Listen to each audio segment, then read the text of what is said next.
आप सुन रहे हैं केएस नॉवल स्टोरी पर returning from the immortal world. यह एक काल्पनिक, मनगढ़ंत या बनावटी कहानी है जो लेखक की कल्पना से लिखी गई है और असल जिंदगी की घटनाओं या लोगों पर आधारित नहीं है। इसमें अक्सर ऐसे पात्र, जगहें या घटनाएं होती हैं जो सच नहीं होती और ये लेस देन काल्पनिक, फिक्शनल, इमेजिनरी कहानियों की एक सामान्य विशेषता है।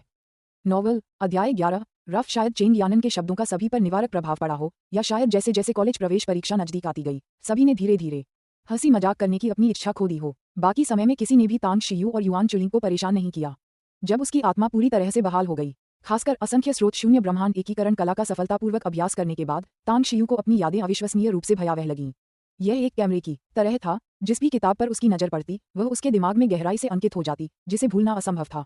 तांग शियू की स्मृति अद्भुत थी और उनकी समझने की क्षमता भी आम लोगों की पहुंच से परे थी। तांग शियू ने 10 सेंटीमीटर से अधिक मोटी एक अंग्रेजी डिक्शनरी को 2 दिनों में ही पूरी तरह से पढ़ डाला और उसे अपने दिमाग में समाहित कर लिया। युआन चुलिंग समेत अन्य छात्रों को लगा कि वह 2 दिनों से केवल ऊब के कारण शब्दकोश के पन्ने पलट रहा था। फिर एक और दिन में तांग शियू ने सीनियर हाई से लेकर जूनियर हाई तक की सभी अंग्रेजी पाठ्यपुस्तकों को पढ़ना समाप्त कर दिया, जिससे उसने प्रभावी रूप से अंग्रेजी विषय पर महारत हासिल कर ली। जब ऑक्सफोर्ड इंग्लिश डिक्शनरी और हाई स्कूल की सभी अंग्रेजी पाठ्यपुस्तकें उसके दिमाग में समाहित हो गईं, तो तांग शियू को एहसास हुआ कि वह हान किंगवू के अंग्रेजी पाठों को पूरी तरह से समझ सकता है और उसे विश्वास था कि वह उससे अंग्रेजी में बातचीत कर सकता है। इसके बाद तांग शियू ने सभी चीनी पाठ्यपुस्तकों को पढ़ा और साथ ही वह अपनी मेज पर रखे सभी चीनी परीक्षा पत्रों और उत्कृष्ट निबंध संग्रहों को शुरू से अंत तक देखने से खुद को रोक नहीं पाया। तब उन्हें ये जानकर आश्चर्य हुआ कि चीनी भाषा के परीक्षा प्रश्नों को हल करना उनके लिए पूरी तरह से आनंददायक हो गया था। अंग्रेजी और चीनी, 2 ऐसे विषय जिनमें मजबूत याददाश्त कौशल की आवश्यकता होती है, से निपटने के बाद तांग शियू ने अपना ध्यान भौतिकी, रसायन विज्ञान और जीव विज्ञान पर केंद्रित किया। अपनी प्रबल स्मृति, अद्भुत बोध क्षमता और मौजूदा ज्ञान के बल पर तांग शियू ने 10 दिनों के भीतर इन तीनों विषयों को सीख लिया। तांग शियू को ये शांतिपूर्ण और शांत जीवन बहुत पसंद था, जो अमरलोक में पूरी तरह से असंभव जीवन शैली थी। न तो अंतहीन खेती थी, न ही लगातार कत्लेआम, बस स्कूल, कैंटीन और छात्रावास की एक दैनिक दिनचर्या थी। पहली बार तांग शियू ने अपना सारा समय और ऊर्जा साधना के अलावा अन्य चीजों को समर्पित करने की कोशिश की, और यह एहसास नया और अजीब था। हालांकि आधे महीने बाद तांग शियू ऊब महसूस करने लगी, क्योंकि तांग शियू को अचानक एहसास हुआ कि अब उसे कुछ भी सीखने की जरूरत नहीं है। वह अपनी मेज पर रखे किसी भी परीक्षा पत्र को आसानी से पूरा कर सकता था और पूरे अंक प्राप्त कर सकता था। तांग शियू किसी भी विषय में ओलंपियाड की किसी भी गणितीय समस्या के उत्तर मानसिक रूप से निकाल सकता था, और वह किसी भी पाठ्यपुस्तक से किसी भी प्रमेय और सूत्र को पूरी तरह से समझ सकता था। मेरे पास वर्तमान में जो ज्ञान है, उसके आधार पर परीक्षाओं से निपटना ही काफी है। अगर मैं चाहूं तो प्रथम स्थान की रैंकिंग दोबारा हासिल करना कोई समस्या नहीं होगी। तो मुझे बचे हुए 2 महीने कैसे बिताने चाहिए? तांग शियू ने अपनी डेस्क पर रखी सभी पाठ्यपुस्तकों और परीक्षा पत्रों को अच्छी तरह से देखने के बाद एक तरह की हानि का एहसास किया। जब तांग शियू की नजर अनजाने में सू जियांगफेई पर पड़ी और उसने देखा कि सू जियांगफेई उसे घृणा भरी नजरों से देख रही है, तो वह तुरंत चौंक गया और उसका दिमाग साफ हो गया। मैं साधना जैसी महत्वपूर्ण चीज को कैसे भूल सकता हूँ? हालांकि पृथ्वी अमरलोक की तरह रक्तपात और नरसंहार से भरी नहीं है और इसमें बहुत अधिक युद्ध शक्ति की आवश्यकता नहीं होती, फिर भी मुझे कम से कम अपनी रक्षा करने की क्षमता तो होनी ही चाहिए, है ना? तांग शियू ने अपना सिर थपथपाया, फिर दृढ़ता से अपनी विशाल स्मृति का उपयोग करते हुए अपने लिए उपयुक्त साधना तकनीकों का चयन करना शुरू कर दिया। तांग शियू के मन में सबसे पहले जो साधना तकनीक आई वह थी असंख्य स्रोत शून्य ब्रह्मांड एकीकरण कला। हालांकि इस दौरान उन्होंने सक्रिय रूप से myriad source world universe unifying art का अभ्यास नहीं किया था, लेकिन उन्होंने पाया कि अस्पताल में अनजाने में इसका अभ्यास करने में सफल होने के बाद से myriad source world universe unifying art का अभ्यास करना उनके लिए एक सहज प्रवृत्ति बन गई थी। जब भी वह सो जाता था, उसका शरीर स्वाभाविक रूप से असंख्य स्रोतों वाली शून्य ब्रह्मांड एकीकरण कला का अभ्यास करता था। सौभाग्यवश वह अवचेतन साधना अत्यंत धीमी थी और उससे तांग शियू को कोई नुकसान नहीं हुआ। इसके विपरीत इससे तांग शियू को हर सुबह ताजगी और स्फूर्ति का अनुभव होता था और वह स्पष्ट रूप से अपनी आध्यात्मिक चेतना को धीरे धीरे मजबूत होते हुए महसूस कर सकता था। हालांकि पहली बार सक्रिय रूप से असंख्य स्रोत शून्य ब्रह्मांड एकीकरण कला का अभ्यास करने के दौरान हुए असहनीय दर्द को याद करते हुए तांग शियू के चेहरे की मांसपेशियां हिंसक रूप से फड़क उठीं और उसने निर्णायक रूप से असंख्य स्रोत शून्य ब्रह्मांड एकीकरण कला को बाहर निकाल दिया। गोल्डन गूंज art, blue fire skill, ice hot art. Tang Xiu के पास चुनने के लिए बहुत सारी साधना तकनीकें और युद्ध कौशल थे। अन्य लोग साधना तकनीकों और युद्ध कौशल की कमी को लेकर चिंतित थे, लेकिन तांग शियू इस बात को लेकर चिंतित था कि किन तकनीकों और युद्ध कौशलों का चुनाव किया जाए। हालांकि तांग शियू को जल्द ही एहसास हो गया कि उसने चीजों के बारे में जरूरत से ज्यादा सोच लिया था। 10 दिनों के भीतर तांग शियू ने अपने दिमाग में मौजूद लगभग सभी ज्ञान और अनुभव का उपयोग किया, लेकिन उसे पता चला कि अनगिनत गुप्त युद्ध कौशल और उच्च स्तरीय साधना तकनीकें, जिनके कारण अमरलोक में लोग एक दूसरे से जी जान से लड़ते थे, अब उसके लिए पूरी तरह से अर्थहीन सजावटी वस्तुएं थीं, क्योंकि ये साधना तकनीकें और युद्ध कौशल असाधारण शारीरिक क्षमता और अच्छी नींव वाले लोगों के लिए थे। जब उन्होंने पहली बार अमरलोक में प्रवेश किया तो उनके पास पहले से ही एक अच्छी नींव थी। यही कारण था कि वे इन साधना तकनीकों और युद्ध कौशल में तेजी से प्रगति करने में सक्षम थे। उसका वर्तमान शरीर अत्यंत कमजोर था और उसकी साधना क्षमता बहुत खराब थी। पृथ्वी पर लगभग अदृश्य आध्यात्मिक ऊर्जा वातावरण के कारण वह अपने मन में उच्च स्तरीय साधना तकनीकों और युद्ध कौशल को विकसित करने में पूरी तरह असमर्थ था। हालांकि तांग शियू ने हिम्मत नहीं हारी। उसने अपनी गहरी यादों को ध्यानपूर्वक याद करना शुरू किया, उस पतित शरीर से बचपन की यादों को पुनः प्राप्त करने की कोशिश की जिसमें वह कभी पुनर्जन्म ले चुका था। दोहरी यादों को निकालना हालांकि कठिन था, अंततः उन्हें कुछ प्रारंभिक मानसिक साधना विधियों को याद करने की अनुमति दी जिनके लिए उच्च आध्यात्मिक ऊर्जा या योग्यता की आवश्यकता नहीं थी। अगले सप्ताह के दौरान तांग शियू ने धैर्यपूर्वक अमर लोक के इन सबसे बुनियादी उत्कृष्ट मंत्रों को एक एक करके आजमाया। दुर्भाग्यवश धर्म के अंत की पृथ्वी पर जन्म लेने के कारण उसके शरीर की क्षमता बहुत कम थी। अमर लोक में यह शायद निम्नतम श्रेणी की अर्ध राक्षस जाति के बराबर भी नहीं होती। जैसे जैसे समय बीतता गया, आधे महीने बाद भी कोई फल न मिलने के कारण तांग शियू की भौहें और गहरी होती गईं और धीरे धीरे उसे चिंता और बेचैनी का एहसास होने लगा। शांत हो जाओ, मुझे शांत होना चाहिए। अमर लोक में अमर कलाएं गहन और व्यापक हैं। मेरे लिए उपयुक्त साधना विधि अवश्य होगी, बस मैंने अभी तक इसके बारे में सोचा नहीं है। मैंने और कौन कौन सी साधना विधियां नहीं आजमाई हैं। तांग शियू इसी तरह खुद को दिलासा और प्रोत्साहन देता रहा, ध्यान लगाता रहा और विभिन्न संभावनाओं पर विचार करता रहा। तांग शियू को यह नहीं पता था कि जब उसने अचानक पढ़ना लिखना बंद कर दिया और इसके बजाय हर दिन अपनी सीट पर ऐसे बैठ जाता था जैसे उस पर किसी भूत का साया हो। अध्याय 12 में जीवन भर तुम्हारी देखभाल करूंगा। अपने बचपन में पिता के अलावा हान किंगवू का किसी और पुरुष के साथ इतना घनिष्ठ संबंध कभी नहीं रहा था।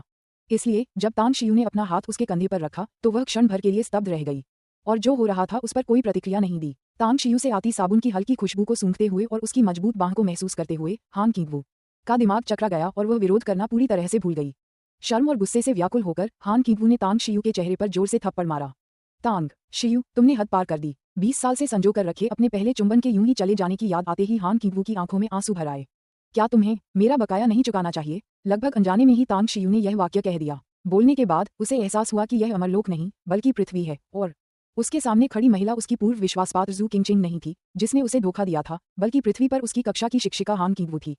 तांग शियू क्षण भर के लिए स्तब्ध रह गया। तांग शियू द्वारा हान किंगवू को जू किंगचिंग समझने का कारण ये था कि वह इस अवधि के दौरान अमरलोक से विभिन्न साधना तकनीकों और युद्ध कौशल का चयन करने में व्यस्त था, जिसके कारण वह आधे महीने तक अमरलोक की यादों में जी रहा था और अक्सर अपनी अमरलोक की यादों को वास्तविक जीवन के साथ भ्रमित कर रहा था। हान किंगवू की पैनी नजरों के नीचे तांग शियू ने अपनी आंखें नीचे कर लीं। उसका दिल भारी हो गया था। जैसे ही तांग शियू एक पल के लिए चुप रहा, माफी मांगने की तैयारी करते हुए उसकी दृष्टि अनजाने में हान किंगवू के गोरे पतले पैरों पर पड़ी और उसे अचानक अपनी नाक में एक गर्माहट महसूस हुई। उसने अपनी नाक को छुआ और पाया कि उसमें से खून नहीं बह रहा है, तो तांग शियू ने राहत की सांस ली और उसके चेहरे पर आत्मव्यंग्य का भाव आ गया। हान किंगवू ने मानो अभी अभी अपने बाल धोए हों, उसके भूरे बाल गीले होकर उसके मनमोहक फूल जैसे चेहरे से चिपके हुए थे। हान किंगवू से निकलने वाली मोहक कामुकता उसकी सुंदरता से भी कहीं अधिक प्रभावशाली थी, जिससे तांग शियू के लिए अपने शरीर की आदिम इच्छाओं को नियंत्रित करना असंभव हो गया था।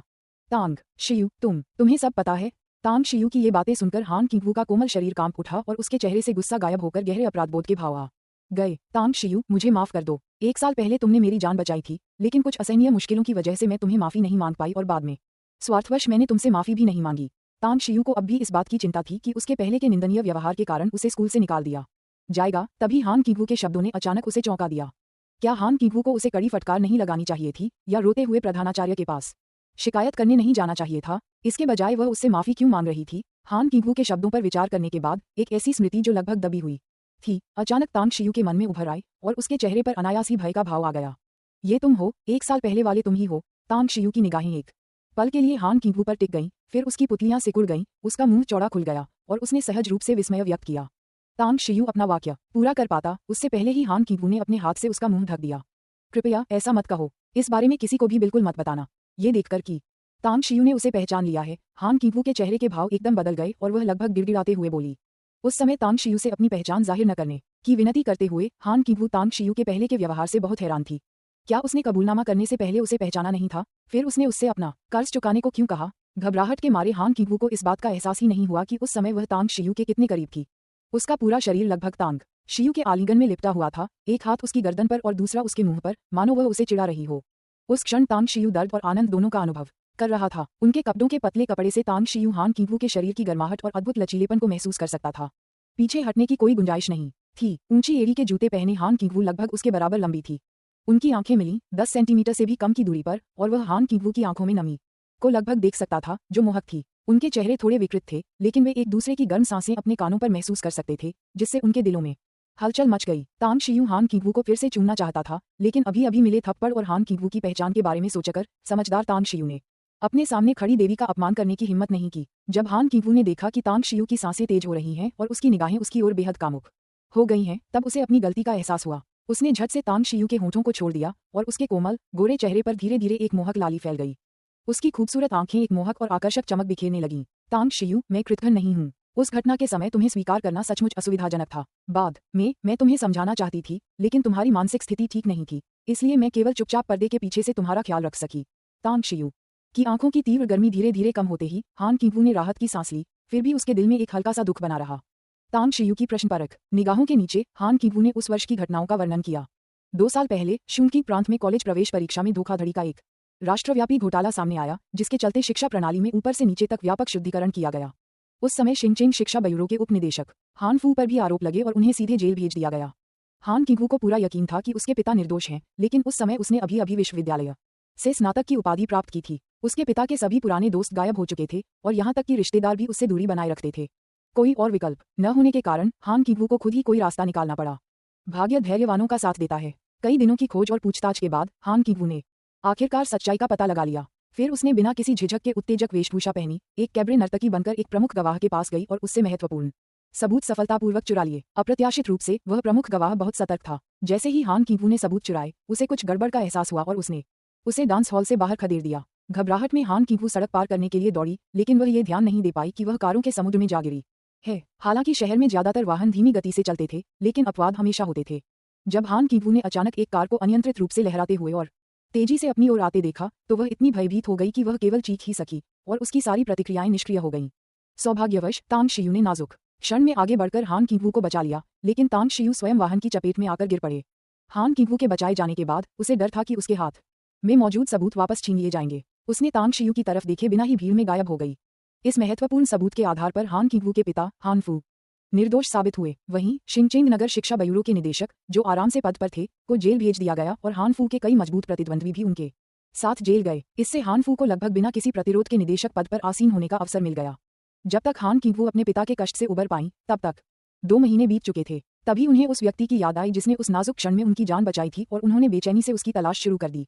हान किंगवू जानती थी कि अगर वह व्यक्ति अहम मौके पर आगे नहीं आता, तो न केवल उसकी जान चली जाती, बल्कि उसके पिता को कई वर्षों तक जेल में रहना पड़ता और उसका कभी खुशहाल और परिपूर्ण परिवार तबाह हो जाता। 2 महीने बीत जाने के बावजूद हान किंगवू ने नगर निगम कार्यालय से दुर्घटना की फाइल आसानी से प्राप्त कर ली। उस रात अचानक गाड़ी मोड़कर उसे टक्कर मारने वाली छोटी कार का चालक नशे में था। उसने एक्सीलरेटर को ब्रेक समझ लिया और फिर घबराहट में स्टीयरिंग व्हील को गलत दिशा में घुमा दिया, जिससे दुर्घटना हो गई। जिस व्यक्ति ने उसे बचाया वह शिंगचेंग नंबर 1 मिडिल स्कूल का छात्र था और उसने पूरे शहर में सबसे अच्छे छात्र के रूप में स्कूल में प्रवेश लिया था। हान किंगवू ने अपने पिता को परेशान करके शुंकी प्रांत में तांग शियू को ट्रिपल गुड स्टूडेंट का खिताब दिलवाया और अपने संपर्कों का इस्तेमाल करके शहर के ब्यूरो से तांग शियू को उसके साहसी कार्य के लिए पदक और बोनस दिलवाया। हान किंगवू अभी तांग शियू को व्यक्तिगत रूप से धन्यवाद देने की तैयारी ही कर रही थी कि उसे डॉक्टर से एक बुरी खबर मिली। कार दुर्घटना में तांग शियू को सिर में गंभीर चोट लगी थी, जिससे उसे एक लाइलाज बीमारी हो गई थी। आने वाले वर्षों में तांग शियू की बुद्धि न केवल तेजी से कम होती जाएगी, बल्कि उसकी याददाश्त भी धीरे धीरे खत्म हो जाएगी और अंततः वह लकवाग्रस्त होकर निष्क्रिय अवस्था में चला जाएगा। हान किंगवू इस क्रूर वास्तविकता का सामना करने में पूरी तरह असमर्थ थी। उसने तांग शियू से मिलने की हिम्मत तक नहीं की। हालांकि उसके दिल में उमड़ी कृतज्ञता और अपराध बोध ने उसे इसे यूं ही जाने नहीं दिया। 1 महीने की पीड़ा के बाद दुबली पतली हालत में उसने एक विदेशी कंपनी में अपनी अच्छी तनख्वाह वाली नौकरी छोड़ दी और नंबर 1 मिडिल स्कूल में तांग शियू के साथ जाने का फैसला किया। 1 वर्ष के अवलोकन के बाद हान किंगवू ने पाया कि तांग शियू की बुद्धि में न केवल गंभीर गिरावट आई थी, बल्कि उसकी याददाश्त भी बेहद खराब थी। उसकी समझ और सोचने की क्षमता तो और भी असंतोषजनक थी, जो उसके प्रवेश के समय की तुलना में बिल्कुल विपरीत थी। तांग शियू की हालत जितनी गंभीर होती गई, हान किंगवू का अपराध बोध उतना ही बढ़ता गया। उसकी हिम्मत नहीं रही कि वह तांग शियू के पास जाए, नहीं उसे कार दुर्घटना के बारे में तांग शियू या सू लिंग्यू को सच बताए। हान किंगवू को समझ नहीं आ रहा था कि वह तांग शियू का एहसान कैसे चुकाए या उसकी भरपाई कैसे करे। वह बस किनारे से चुपचाप उसे देखती रह सकती थी। कभी कभार जब वह किसी को तांग शियू के बारे में बुरा बोलते सुनती, तो वह धीरे से उन्हें डांट देती। जहां तक तांग शियू को स्कूल और कक्षा से निष्कासित करने के विचार का सवाल है, इससे हान किंगवू और प्रधानाचार्य के बीच लगभग बड़ा विवाद खड़ा हो गया था। इस विवाद के सूत्रधार हु क्यूशिंग को हान किंगवू ने सीधे तौर पर बहिष्कृत कर दिया था। तांग शियू, मुझे माफ कर दो, मैं बहुत स्वार्थी थी। मुझे तुमसे बहुत पहले ही माफी मांग लेनी चाहिए थी, लेकिन मुझे अपनी प्रतिष्ठा को नुकसान पहुंचने का डर था और मैं इतने लंबे समय तक सच बोलने की हिम्मत नहीं कर पाए। मैं अंदर ही अंदर बहुत दुखी थी। अपना गुनाह कबूल करने के बाद हान किंगवू को राहत का एहसास हुआ। कार दुर्घटना के बाद हान किंगवू लगभग हर दिन बुरे सपनों से जाग जाती थी। 1 साल से अधिक समय से हान किंगवू नैतिक बंधनों के भारी बोझ तले दबी हुई थी। हान किंगवू अपने भीतर के अपराधबोध से व्याकुल थी, करवटें बदलती रही, नींद नहीं आ रही थी। उसे खुद से थोड़ी घृणा और तिरस्कार भी महसूस हो रहा था। तांग शियू, अब से मुझे हर दिन आंतरिक निंदा नहीं सहनी पड़ेगी। मैं हमेशा तुम्हारी रक्षा के लिए तुम्हारे साथ रहूंगी। अगर भविष्य में तुम सचमुच कोमा में चली जाओ तो जीवन भर तुम्हारी देखभाल करने की जिम्मेदारी मेरी होगी। मानो कोई प्रतिज्ञा करते हुए हान कीगू ने तांग शियू के चेहरे को घूरते हुए एक एक शब्द स्पष्ट रूप से कहा। इस समय तांग शियू पूरी तरह से अवाक रह गया था। अध्याय 13 मासिक परीक्षा प्रारंभ। तांग शियू विद्यालय में हान कीगू की उच्च प्रतिष्ठा से भलीभांति परिचित था और उसने उसके पृष्ठभूमि के बारे में अस्पष्ट रूप से सुना था, लेकिन उसने कभी उम्मीद नहीं की थी कि उसके और हान कीगू के बीच इस तरह का रिश्ता होगा। सच्चाई जानने के बाद कुछ ऐसे सवाल जिनका जवाब तांग शियू पहले कभी नहीं ढूंढ पाई थी अचानक स्पष्ट हो गए। हाई स्कूल के पहले वर्ष में उनके अंक उत्कृष्ट थे, लेकिन वे प्रांतीय 3 अच्छे छात्र पुरस्कार से वंचित रह गए। दूसरे वर्ष में उनके अंक लगभग सबसे निचले स्तर पर थे, फिर भी उन्हें ये पुरस्कार प्राप्त हुआ। कार दुर्घटना के बाद उन्हें स्पष्ट रूप से समय पर उपचार और मुआवजा मिला था और फिर किसी अज्ञात कारण से उन्हें साहसिक कार्य बोनस के रूप में अतिरिक्त 1 लाख युआन प्राप्त हुए। उसका दिमाग स्पष्ट रूप से समस्याग्रस्त था और हू क्यूशिंग उससे दिल से नफरत करता था, फिर भी स्कूल ने उसे निष्कासित नहीं किया और इसके बजाय उसे उन्नत कक्षा में रखा। हालांकि उनके चाचा सू शांगवेन ने सारा श्रेय खुद ले लिया, जिससे उनका पूरा परिवार उनके प्रति सम्मान की भावना रखने लगा और उनकी मां विशेष रूप से उनके प्रति कृतज्ञ थी और चाहती थी कि काश वह उन्हें अपना दिल दे पाती। लेकिन तांग शियू हमेशा महसूस करते थे कि सू शांगवेन के चरित्र और स्वभाव को देखते हुए वह चुपचाप उनकी मदद नहीं करेंगे, बल्कि इसका सार्वजनिक प्रचार करेंगे। शिक्षिका हान, क्या आपने अभी अभी यह कहा कि अब से आप हमेशा मेरी रक्षा के लिए मेरे साथ रहेंगी? तांग शियू ने कुछ क्षण चुपचाप हान किंगवू को देखा। उनके पवित्र और गंभीर भाव को देखकर उसे अचानक बहुत मजा आया। हान किंगवू अभी भी अपने अंदर उमड़ रही भावनाओं में डूबी हुई थी। उसे कुछ भी असामान्य नहीं लगा और उसने भारी स्वर में सिर हिलाया। शिक्षक हान, आपने ये भी कहा था कि आप जीवन भर मेरी देखभाल करेंगे? तांग शियू ने पूछना जारी रखा। मम्मा। हान किंगवू ने सिर हिलाना जारी रखा। टीचर हान, अगर मैं इस परीक्षा में भी कक्षा में सबसे आखिरी स्थान पर रहूं तो क्या होगा? तांग शियू ने फिर पूछा। मैं ज्यादा से ज्यादा 1 महीने की तनख्वाह छोड़ दूंगी। हू क्यूशिंग के साथ लगी शर्त को याद करके हान किंगवू आखिरकार शांत नहीं रहे सकी, लेकिन उन्हें यह भी डर था कि कहीं वह तांग शियू पर ज्यादा दबाव न डाल दें और बात बिगड़ न जाए, इसलिए उन्होंने लाचारी से आह भरी। टीचर हान, आपने अभी जो कहा है उसे हमेशा याद रखना। मैं इस मासिक परीक्षा को गंभीरता से लूंगी और यह सुनिश्चित करूंगी कि हू क्यूशिंग को इतना पछतावा हो कि उसकी आंतें हरी हो जाएं। हान किंगवू के परेशान चेहरे को देखकर तांग शियू आखिरकार उसे और चिढ़ाने से खुद को रोक नहीं पाए। ये टिप्पणी करने के बाद तांग शियू वहां से चली गई और हान किंगवू को अकेला ही स्तब्ध छोड़ गई। कुछ तो गड़बड़ है। अभी जब यह आदमी मुझसे बात कर रहा था तो वह बहुत सलीके से बोल रहा था, मानो जानबूझकर मुझे फंसाने के लिए जाल बिछा रहा हो, और जिस तरह से वह पहले इतना नखरे दिखा रहा था उससे तो वह बिल्कुल भी मानसिक रूप से बीमार नहीं लगता। युआन चुलिंग ने मुझे ये भी बताया कि कार दुर्घटना के कारण तांग शियू की छिपी हुई बीमारी ठीक हो गई है और उसके शैक्षणिक प्रदर्शन में तेजी से सुधार होगा, लेकिन 1 महीने के अवलोकन के बाद वह शायद ही कभी ब्लैकबोर्ड की ओर देखता था या शिक्षक के व्याख्यान सुनता था। वह पहले की तरह ही अपनी मर्जी से किताबें पलटता रहता था और महीने के उत्तरार्ध तक तो उसने किताबें पलटना भी बंद कर दिया, बस सारा दिन खाली निगाहों से बैठा रहता था। हान किंगवू ने बहुत सोचा पर समझ नहीं पाया कि आखिर हो क्या रहा है। आखिरकार तांग शियू द्वारा पहले किए गए जबरदस्ती चुंबन का दृश्य अचानक उसके दिमाग में आ गया। उसके गाल तुरंत लाल हो गए और उसके कोमल हाथ अनायास ही उसके अभी भी हल्के गर्म चेहरे को छूने लगे। कक्षा 10 के कक्ष में तांग शियू को वापस आते देख युआन चुलिंग ने घबराकर पूछा, बॉस, टीचर हान ने आपकी आलोचना तो नहीं की? नहीं, शिक्षक हान ने तो बस मुझे परीक्षा में अच्छा करने के लिए प्रोत्साहित किया है। तुम तैयारी कैसे कर रहे हो? तांग शियू ने सिर हिलाया और फिर चिंता से पूछा। माहौल बदलने के बाद पहले के दबाव के बिना और चेंग यानन की सुरक्षा में लगभग कोई भी हमें परेशान करने नहीं आया है। इस महीने मेरी पढ़ाई में दक्षता अच्छी रही है। मैंने हाई स्कूल के पहले साल के लगभग सभी विषयों को अच्छी तरह से समझ लिया है। मुझे लगता है कि अगर मुझे 2 महीने और मिल जाएं तो मुझे पूरा भरोसा है कि मैं किसी व्यावसायिक कॉलेज में दाखिला ले लूंगी। युआन चुलिंग ने कुछ देर सोचा, फिर जोर से बोली, एक व्यावसायिक महाविद्यालय पर्याप्त नहीं है। हमारा लक्ष्य एक प्रमुख स्नातक विश्वविद्यालय या फिर एक प्रतिष्ठित विश्वविद्यालय स्थापित करना है। तांग शियू ने युआन चुलिंग के कंधे पर थपथपाते हुए धीरे से कहा। ये सुनकर युआन चुलिंग ने अपनी आंखें घुमाईं। वह तांग शियू को जवाब देना चाहता था, लेकिन पिछले महीने तांग शियू की हालत याद करके वह फिर चुप हो गया। सभी तृतीय वर्ष के हाई स्कूल के छात्रों की उत्सुकतापूर्ण प्रत्याशा के बीच तृतीय वर्ष के दूसरे सेमेस्टर की दूसरी मासिक परीक्षा आधिकारिक तौर पर शुरू हो गई और तांग शियू ने भी अपनी आत्मा के पूरी तरह से बहाल होने के बाद अपनी पहली परीक्षा शुरू की। हालांकि यह एक सामान्य मासिक परीक्षा थी, फिर भी तीसरे वर्ष के छात्रों और शिक्षकों ने इसे बहुत गंभीरता से लिया। आखिरकार परीक्षा का प्रारूप और कठिनाई स्तर पिछले वर्षों की कॉलेज प्रवेश परीक्षाओं के समान ही था और मासिक परीक्षा के अंक काफी हद तक कॉलेज प्रवेश परीक्षा के अंकों को प्रतिबिंबित कर सकते थे, जो मुख्य परीक्षा से पहले एक अभ्यास के रूप में काम करते थे। केवल कुछ ही छात्र ऐसे थे जिनके अंक सबसे निचले पायदान पर थे और जिनके अच्छे अंक प्राप्त करने की कोई उम्मीद नहीं थी, फिर भी वे उदासीन बने रहे और हर दिन लापरवाही भरा रवैया अपनाते रहे। प्रत्येक परीक्षा कक्ष में 2 कक्षाओं के छात्रों को बारी बारी से बैठाया गया था, विशेष रूप से कला और विज्ञान कक्षाओं के छात्रों को, जिससे नकल की संभावना काफी हद तक कम हो गई थी। तांग शियू, इधर उधर मत देखो, परीक्षा पर ध्यान दो। अगर तुम लड़ाई से पीछे हट गए और फिर भी परीक्षा में खराब प्रदर्शन किया तो मैं तुम्हें नीचा समझूंगा। तांग शियू जब दूसरे परीक्षार्थियों को देख रहा था तभी उसके पीछे से एक तीखी आवाज आई। यह उसके पीछे वाली सीट पर बैठे चेंग यानन की आवाज थी। चलो मिलकर अपना सर्वश्रेष्ठ प्रदर्शन करें। तांग शियू ने चेंग यानन की ओर मुस्कुराते हुए कहा। फिर उसने अपनी परीक्षा सामग्री निकाली। तांग शियू को लोगों की अपने बारे में चर्चा सुनाई दे रही थी और वह महसूस कर सकता था कि लोग उसकी ओर इशारा कर रहे हैं, लेकिन उसे इसकी परवाह नहीं थी। इस मासिक परीक्षा के परिणाम आने के बाद बस चौंकने के लिए तैयार हो जाए। तांग शियू ने गहरी सांस ली और अपने मन को यथासंभव सर्वोत्तम स्थिति में ढाल लिया।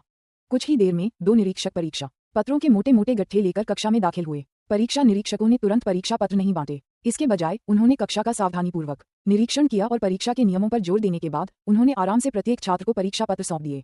जब वह तांग शियू के पास पहुंचा तो निरीक्षकों में से एक स्पष्ट रूप से एक पल के लिए रुका, फिर उसके चेहरे पर एक तिरस्कारपूर्ण मुस्कान दिखाई दी। तांग शियू ये देखकर कड़वी मुस्कान रोक नहीं पाया, क्योंकि यह शिक्षक कोई और नहीं बल्कि जिया मिंगजी थे, जो कक्षा 5 में उनके भौतिक विज्ञान के शिक्षक थे। उन्होंने कभी उम्मीद नहीं की थी कि वे उनकी चीनी परीक्षा में पर्यवेक्षक होंगे। परीक्षा पत्र मिलने के बाद तांग शियू ने तुरंत लिखना शुरू नहीं किया। इसके बजाय उन्होंने इसे शुरू से अंत तक पढ़ा। ये सुनिश्चित किया कि इसमें कोई त्रुटि या छूटे हुए प्रश्न न हो, और साथ ही उन्होंने परीक्षा के सभी ज्ञान बिंदुओं की अपने मन में समीक्षा की। अगले ही पल तांग शियू की कलम अजगर की तरह चलने लगी और उसने परीक्षा पत्र पर तेजी से एक के बाद एक उत्तर लिखना शुरू कर दिया। आधे घंटे से भी कम समय में तांग शियू ने निबंध को छोड़कर सभी प्रश्न पूरे कर लिए थे। सब कहते हैं कि पिता का प्रेम पर्वत के समान होता है, तो माता का प्रेम कैसा होता है? क्या वह वसंत की कोमल हवा, ग्रीष्म ऋतु का निर्मल जल, शरद ऋतु के फल, शीत ऋतु की धूप या अंधेरी रात में जलती हुई दीपक की रोशनी जैसा होता है? कृपया माता के प्रेम पर कम से कम 1000 शब्दों का निबंध लिखें। निबंध का विषय देखते ही तांग शियू एक पल के लिए स्तब्ध रह गया, फिर उसकी भावनाएं बिखर गईं और उसकी आंखों से आंसू बहने लगे। तांग शियू के पिता का निधन तब हो गया जब तांग शियू महज 3 साल के थे और वे अपनी मां पर निर्भर रहकर बड़े हुए। तांग शियू की स्मृति में उसके पिता का कोई अस्तित्व ही नहीं था। उसकी मां ने ही बड़ी मेहनत से उसका पालन पोषण किया और उसे सही आचरण सिखाया। तांग शियू की मानसिक स्थिति बिगड़ने के बाद भी उसकी मां ने ही उसके प्रति कोई तिरस्कार या अधीरता नहीं दिखाई और निरंतर उसकी देखभाल की, उसे कभी नहीं छोड़ा। उसकी मां की यादें इतनी अधिक थीं कि तांग शियू उन्हें कभी मिटा नहीं सका। अमर लोक में अपने 10,000 वर्षों के दौरान वे यादें बार बार गहरी होती गईं, इस हद तक कि तांग शियू उन्हें कभी मिटा नहीं सका। तांग शियू अपनी मां की यादों में इतना डूबा हुआ था कि काफी देर तक उनसे बाहर नहीं निकल पाया। उसे इस बात का बिल्कुल भी एहसास नहीं हुआ कि वह पूरे परीक्षा कक्ष का केंद्र बन चुका है। क्या तुमने देखा, वो जो इतनी जोर से रो रहा है, वो तांग शियू है, जिसने शहर में सबसे ज्यादा अंक लाकर हमारे स्कूल में दाखिला लिया था। अब वो कक्षा में आखिरी स्थान पर आ गया है। अगर आप सवालों के जवाब नहीं दे सकते तो रोने की कोई जरूरत नहीं है। ये बहुत शर्मनाक है। ऐसा लगता है कि उसका दिमाग वाकई खराब है। अगर उसे कोई मानसिक समस्या है तो उसे छुट्टी लेकर घर चले जाना चाहिए। वह स्कूल में क्यों रुका हुआ है? क्या पता किसी दिन अचानक वह हिंसक हो जाए और किसी को चोट पहुंचा दे। दोनों निरीक्षकों ने भी तांग शियू के असामान्य व्यवहार को देखा। वास्तव में उन्होंने ही सबसे पहले उसकी भावनात्मक परेशानी को पहचाना, लेकिन ये देखकर कि वह केवल चुपचाप रो रहा था और अन्य छात्रों को प्रभावित नहीं कर रहा था, उन्होंने कुछ नहीं कहा। जैसे जैसे तांग शियू के रोने के व्यवहार ने अन्य छात्रों का ध्यान अधिकाधिक आकर्षित करना शुरू किया, उन्होंने उसे चेतावनी देने या यहाँ तक कि उसे परीक्षा कक्ष से निष्कासित करने पर विचार किया। जैसे ही एक युवा निरीक्षक गुस्से में तांग शियू की सीट की ओर बढ़ा और सख्ती से हस्तक्षेप करने की तैयारी कर रहा था, तभी जिया मिंगजी ने धीरे से आह भरी, जल्दी से उस युवा निरीक्षक के पास पहुंची और उसकी हरकतों को रोक दिया। तांग शियू, परीक्षा का समय है, जल्दी करो और गंभीरता से प्रश्नों के उत्तर दो ताकि तुम परीक्षा में असफल न हो जाओ। जिया मिंगजी ने तांग शियू की मेज पर धीरे से थपथपाते हुए उसे याद दिलाया। शिया मिंगजी की याद दिलाते हुए तांग शियू को एहसास हुआ कि 1 घंटा अनजाने में बीत चुका है और वह कक्षा में 1 घंटे से निष्क्रिय बैठा है। परीक्षा के लिए आधे घंटे से भी कम समय बचा देखकर उसने जल्दी से अपना निबंध लिखना शुरू कर दिया। बूढ़े शिया, मैं आपकी आलोचना नहीं कर रहा हूँ, लेकिन तांग शियू के स्तर को देखते हुए चाहे वह परीक्षा कक्ष में थोड़ा ज्यादा समय बैठे या कम, उसके अंकों पर कोई असर नहीं पड़ेगा। तांग शियू को गंभीरता से प्रश्नों के उत्तर देते देख युवा निरीक्षक रान पान ने जाने से पहले एक बार फिर परीक्षा के समय और नियमों पर जोर दिया, लेकिन वह शिया मिंगजी से शिकायत किए बिना नहीं रह सका। इस बच्चे का तो बहुत दुख है। अगर 1 साल पहले वो कार दुर्घटना न हुई होती तो उसका भविष्य निश्चित रूप से उज्जवल होता। जिया मिंगजी ने सहानुभूति और खेद से भरी निगाहों से तांग शियू को देखा। अफसोस, यही तो नियति है। उसने शहर में माध्यमिक विद्यालय की परीक्षा में सर्वोच्च अंक प्राप्त करके हमारे विद्यालय में प्रवेश लिया था और अब वह कक्षा में अंतिम स्थान पर आ गया है। अंतर बहुत बड़ा है। नंबर 1 हाई स्कूल में प्रवेश के बाद तांग शियू की स्थिति को याद करते हुए रान पैन आह भरे बिना नहीं रह सकी। हाँ, मुझे आज भी उस बच्चे का भाषण याद है जब उसने भौतिकी ओलंपियाड में प्रथम पुरस्कार जीता था। उस समय उसका व्यवहार, उसकी बुद्धिमत्ता और उसकी महत्वाकांक्षा ने मुझे, जो उसका शिक्षक और मार्गदर्शक था, भी हीन महसूस कराया था। मैंने कभी नहीं सोचा था कि वह ऐसी स्थिति में पहुंच जाएगा। सच में प्रतिभा से स्वर्ग ईर्ष्या करता है। जिया मिंगजी ने खेद से आह भरी। बूढ़े शिया, क्या आपको लगता है कि पिछले कुछ महीनों में तांग शियू का दिमाग अचानक ठीक हो गया होगा और फिर वह अपनी पिछली उपलब्धियों को दोहराकर अपना खोया हुआ सम्मान वापस हासिल कर लेगा? लगन से अपना निबंध लिख रहे तांग शियू की ओर देखते हुए रान पान ने अचानक ही यह सवाल पूछ लिया। ये शब्द सुनकर शिया मिंगजी की आंखें चमक उठीं, फिर तुरंत बुझ गईं। 1 साल से ज्यादा समय से मैं उस दिन का इंतजार कर रही थी जब कोई चमत्कार हो जाए। दुर्भाग्य से ऐसा चमत्कार कभी नहीं हुआ। अब तो तांग शियू को 10वीं कक्षा में भेज दिया गया है और कॉलेज प्रवेश परीक्षा में सिर्फ 2 महीने से थोड़ा ज्यादा समय बचा है। अगर उसका मानसिक संतुलन पूरी तरह से ठीक भी हो जाए तो भी उसके अंकों में सुधार लाना मुश्किल होगा। रॉन पेन दरअसल मजाक में ऐसा कह रहा था। ये देखकर कि जिया मिंगजी उससे गंभीरता से इस विषय पर चर्चा कर रहा है, वह कड़वी मुस्कान के साथ सिर हिलाए बिना नहीं रह सका और जल्दी से विषय बदल दिया। अध्याय 14 व्यंग्य चीनी परीक्षा बिना किसी बड़ी घटना के समाप्त हो गई और तांग शियू ने अवचेतन रूप से राहत की सांस ली। हालांकि उन्हें अभी तक उत्तर कुंजी नहीं मिली थी, लेकिन तांग शियू को विश्वास था कि वह चीनी परीक्षा में 140 से अधिक अंक प्राप्त कर सकते हैं। दोपहर के भोजन के बाद तांग शियू आराम करने के लिए छात्रावास नहीं लौटा। इसके बजाय वह स्कूल से निकलकर सीधे सड़क के उस पार स्थित प्रांतीय पुस्तकालय चला गया। 6 महीने पहले तांग शियू अपनी पाठ्य पुस्तकों में दिए गए ज्ञान से संतुष्ट नहीं था और अपना पूरा दिन स्कूल के पुस्तकालय में बिताने लगा। बाद में जब तांग शियू को पता चला कि वह अपने स्कूल के लाइब्रेरी कार्ड से प्रांतीय पुस्तकालय में प्रवेश कर सकता है और प्रांतीय पुस्तकालय में स्कूल के पुस्तकालय की तुलना में सैकड़ों गुना अधिक किताबें हैं, तो उसने दृढ़ता से स्कूल के पुस्तकालय को छोड़ दिया और हर दिन प्रांतीय पुस्तकालय जाने लगा। तांग शियू प्रांतीय पुस्तकालय में केवल अध्ययन करने के लिए ही नहीं गए थे, बल्कि अपने मन में मौजूद कई विचारों को सत्यापित करने और अपनी भविष्य की साधना की दिशा निर्धारित करने के लिए भी गए थे। दोपहर की गणित की परीक्षा के लिए तांग शियू ने अपना पेपर जमा किया और केवल आधे घंटे बाद ही चला गया। तांग शियू द्वारा अपना शोधपत्र जमा करने की कार्रवाई से हंगामा मच गया। ये ज्ञात था कि स्कूल ने जानबूझकर परीक्षाओं की कठिनाई का स्तर बढ़ा दिया था ताकि तीसरे वर्ष के छात्रों पर अधिक शैक्षणिक दबाव डाला जा सके। हालांकि तांग शियू ने अपना शोध पत्र केवल आधे घंटे में जमा कर दिया, जिसका दूसरों के लिए केवल एक ही मतलब हो सकता था। तांग शियू को शोध पत्र बहुत कठिन लगा और उसने हार मान ली। भले ही यह गणित की परीक्षा बहुत कठिन थी, लेकिन तांग शियू को हार नहीं माननी चाहिए थी। उसने शिक्षक हान के उस पर रखे भरोसे को पूरी तरह से तोड़ दिया। शिक्षक हान इस बार तो पक्का हारने वाले हैं। हालांकि उसे वेतन के उन कुछ हजार युआन की परवाह नहीं है, लेकिन जब मैं हू क्यूशिंग को जीतते हुए घमंडी मुस्कान को याद करता हूं तो मुझे असहज महसूस होता है। तांग शियू की पीठ को ओझल होते देख दोनों निरीक्षकों ने आपस में फुसफुसाकर बात की। परीक्षा के पहले दिन के बाद तीसरे वर्ष के छात्र गर्मागरम बहस में जुट गए। तांग शियू ने भाग नहीं लिया। इसके बजाय वह अपने मन में व्यापक साधना तकनीकों का बार बार प्रयोग और निष्कर्ष निकाल रहा था। जब उसके मन में मौजूद अंतिम साधना तकनीक और युद्ध कौशल को असफल घोषित कर दिया गया तो तांग शियू के चेहरे पर निराशा का भाव दिखाई दिया। क्या मैं सचमुच केवल विविध उत्पत्ति शून्य ब्रह्मांड स्वर्ग पहुंच कला का ही अभ्यास कर सकता हूं? लेकिन मुझे वे दुर्लभ जड़ी बूटियां और खनिज कहाँ मिलेंगे? तांग शियू की भौहें लगभग सिकुड़ गई थीं। बॉस, मुझे लगता है कि मैंने इस परीक्षा में काफी अच्छा प्रदर्शन किया है। अगर कल की परीक्षाएं भी आज की तरह सुचारू रूप से संपन्न हों तो बहुत अच्छा होगा। युआन चुलिंग ने उत्साह से भरे चेहरे के साथ तांग शियू की बांह को हल्का सा धक्का दिया।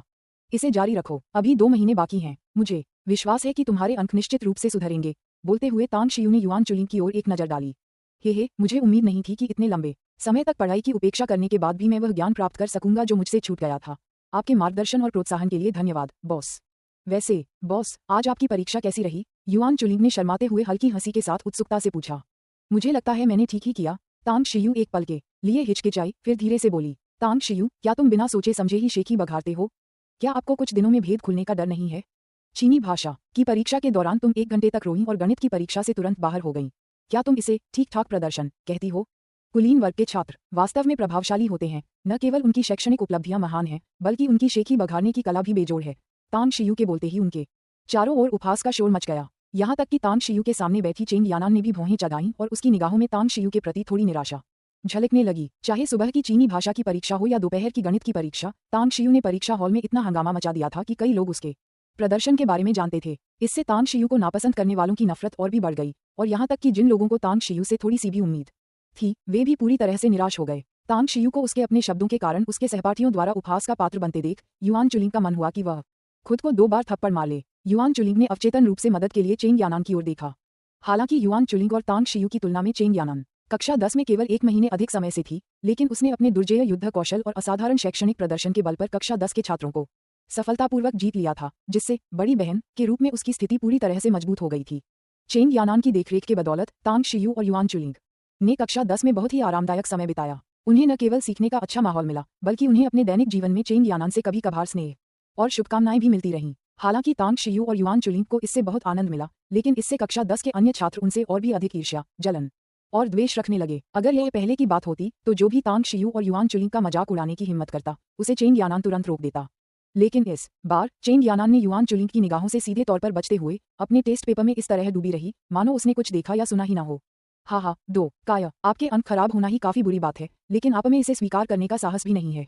क्या तुम सच में मर्द हो? क्या वे पुरुष हैं? अगर वे पुरुष होते तो वे हमेशा एक महिला के पीछे क्यों छिपते? अगर मैं होता तो मैं अब तक टोफू का एक टुकड़ा ढूंढकर उस पर अपना सिर पटक देता। कक्षा 10 के छात्रों को शुरू में इस बात की चिंता थी कि चेंग यानान तांग शियू और युआन चुलिंग का समर्थन करेगा, इसलिए उन्होंने अपने शब्दों में अपेक्षाकृत संयम बरता था। हालांकि जब उन्होंने तांग शियू और युआन चुलिंग के प्रति चेंग यानान के रवैये में बदलाव देखा तो वे अपनी टिप्पणियों में बेलगाम हो गए।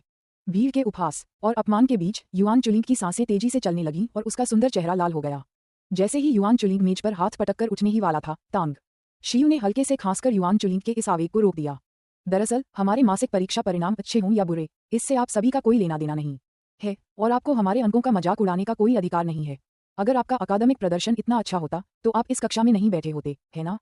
तांग शियू ने शांत भाव से उत्तेजित छात्रों पर एक नजर डाली और उदासीनता से बोला। तांग शियू के एक साधारण से वाक्य ने मानो बारूद के ढेर में आग लगा दी, जिससे कक्षा 10 में तुरंत ही अफरा तफरी मच गई। तांग शियू, क्या तुम्हारे भीतर वर्ग सम्मान की कोई भावना बची है? हमारे मासिक परीक्षा परिणामों की गुणवत्ता का हमसे क्या लेना देना नहीं हो सकता? यदि आपके परीक्षा परिणाम अच्छे आते हैं तो कक्षा 10 में हमारा समग्र प्रदर्शन सुधरेगा और हम तृतीय वर्ष के समूह में सबसे निचले पायदान पर नहीं होंगे। अगर आपके अंक खराब हैं तो क्या हम भी आपकी वजह से पिछड़ नहीं जाएंगे? तांग शियू, तुम्हारे परीक्षा अंक लगभग हमेशा शून्य ही रहते हैं। आप में अभी भी परीक्षा देने का साहस कैसे है? अगर मैं तुम्हारी जगह होता तो दूसरों को परेशान करने से बचने के लिए बहुत पहले ही हार मान लेता। तांग शियू, शिक्षक हान पर आपको 10वीं कक्षा में रखने का बहुत दबाव है। शिंगचिंग नंबर 1 मिडिल स्कूल में शिक्षक हान के अलावा शायद ही कोई और कक्षा आपको अपने यहाँ लेने की हिम्मत करेगी। अगर टीचर हान न होते तो तुम्हें स्कूल से बहुत पहले ही निकाल दिया गया होता। शिक्षिका हान आपके प्रति बहुत अच्छी हैं, आप उनके प्रति थोड़ी सी भी सहानुभूति क्यों नहीं दिखाते? तांग शियू ने स्पष्ट रूप से यह उम्मीद नहीं की थी कि उनके शब्दों के कारण वह सभी की आलोचना का निशाना बन जाएंगे। हालांकि इन लोगों की बातें सुनकर तांग शियू को गुस्सा नहीं आया, बल्कि उसके चेहरे पर मुस्कान आ गई। तांग शियू समझ गया था कि उनके शब्दों में कोई दुर्भावना नहीं थी। हान किंगवू के प्रति उनकी समझ और चिंता सच्ची थी और वर्ग सम्मान की उनकी भावना भी वास्तविक थी। गीतों की पुस्तक कहती है, तुमने मुझे एक क्विंस फेंका और मैंने बदले में एक जेड पेंडेंट दिया। ये प्रतिशोध के लिए नहीं बल्कि हमारी दोस्ती को अमर बनाए रखने के लिए था। तुमने मुझे एक आड़ू दिया और मैंने बदले में एक खूबसूरत जेड पत्थर दिया। ये प्रतिशोध के लिए नहीं बल्कि हमारी दोस्ती को अमर बनाए रखने के लिए था। तुमने मुझे एक बेर फेंका और मैंने बदले में एक कीमती जेड पत्थर दिया।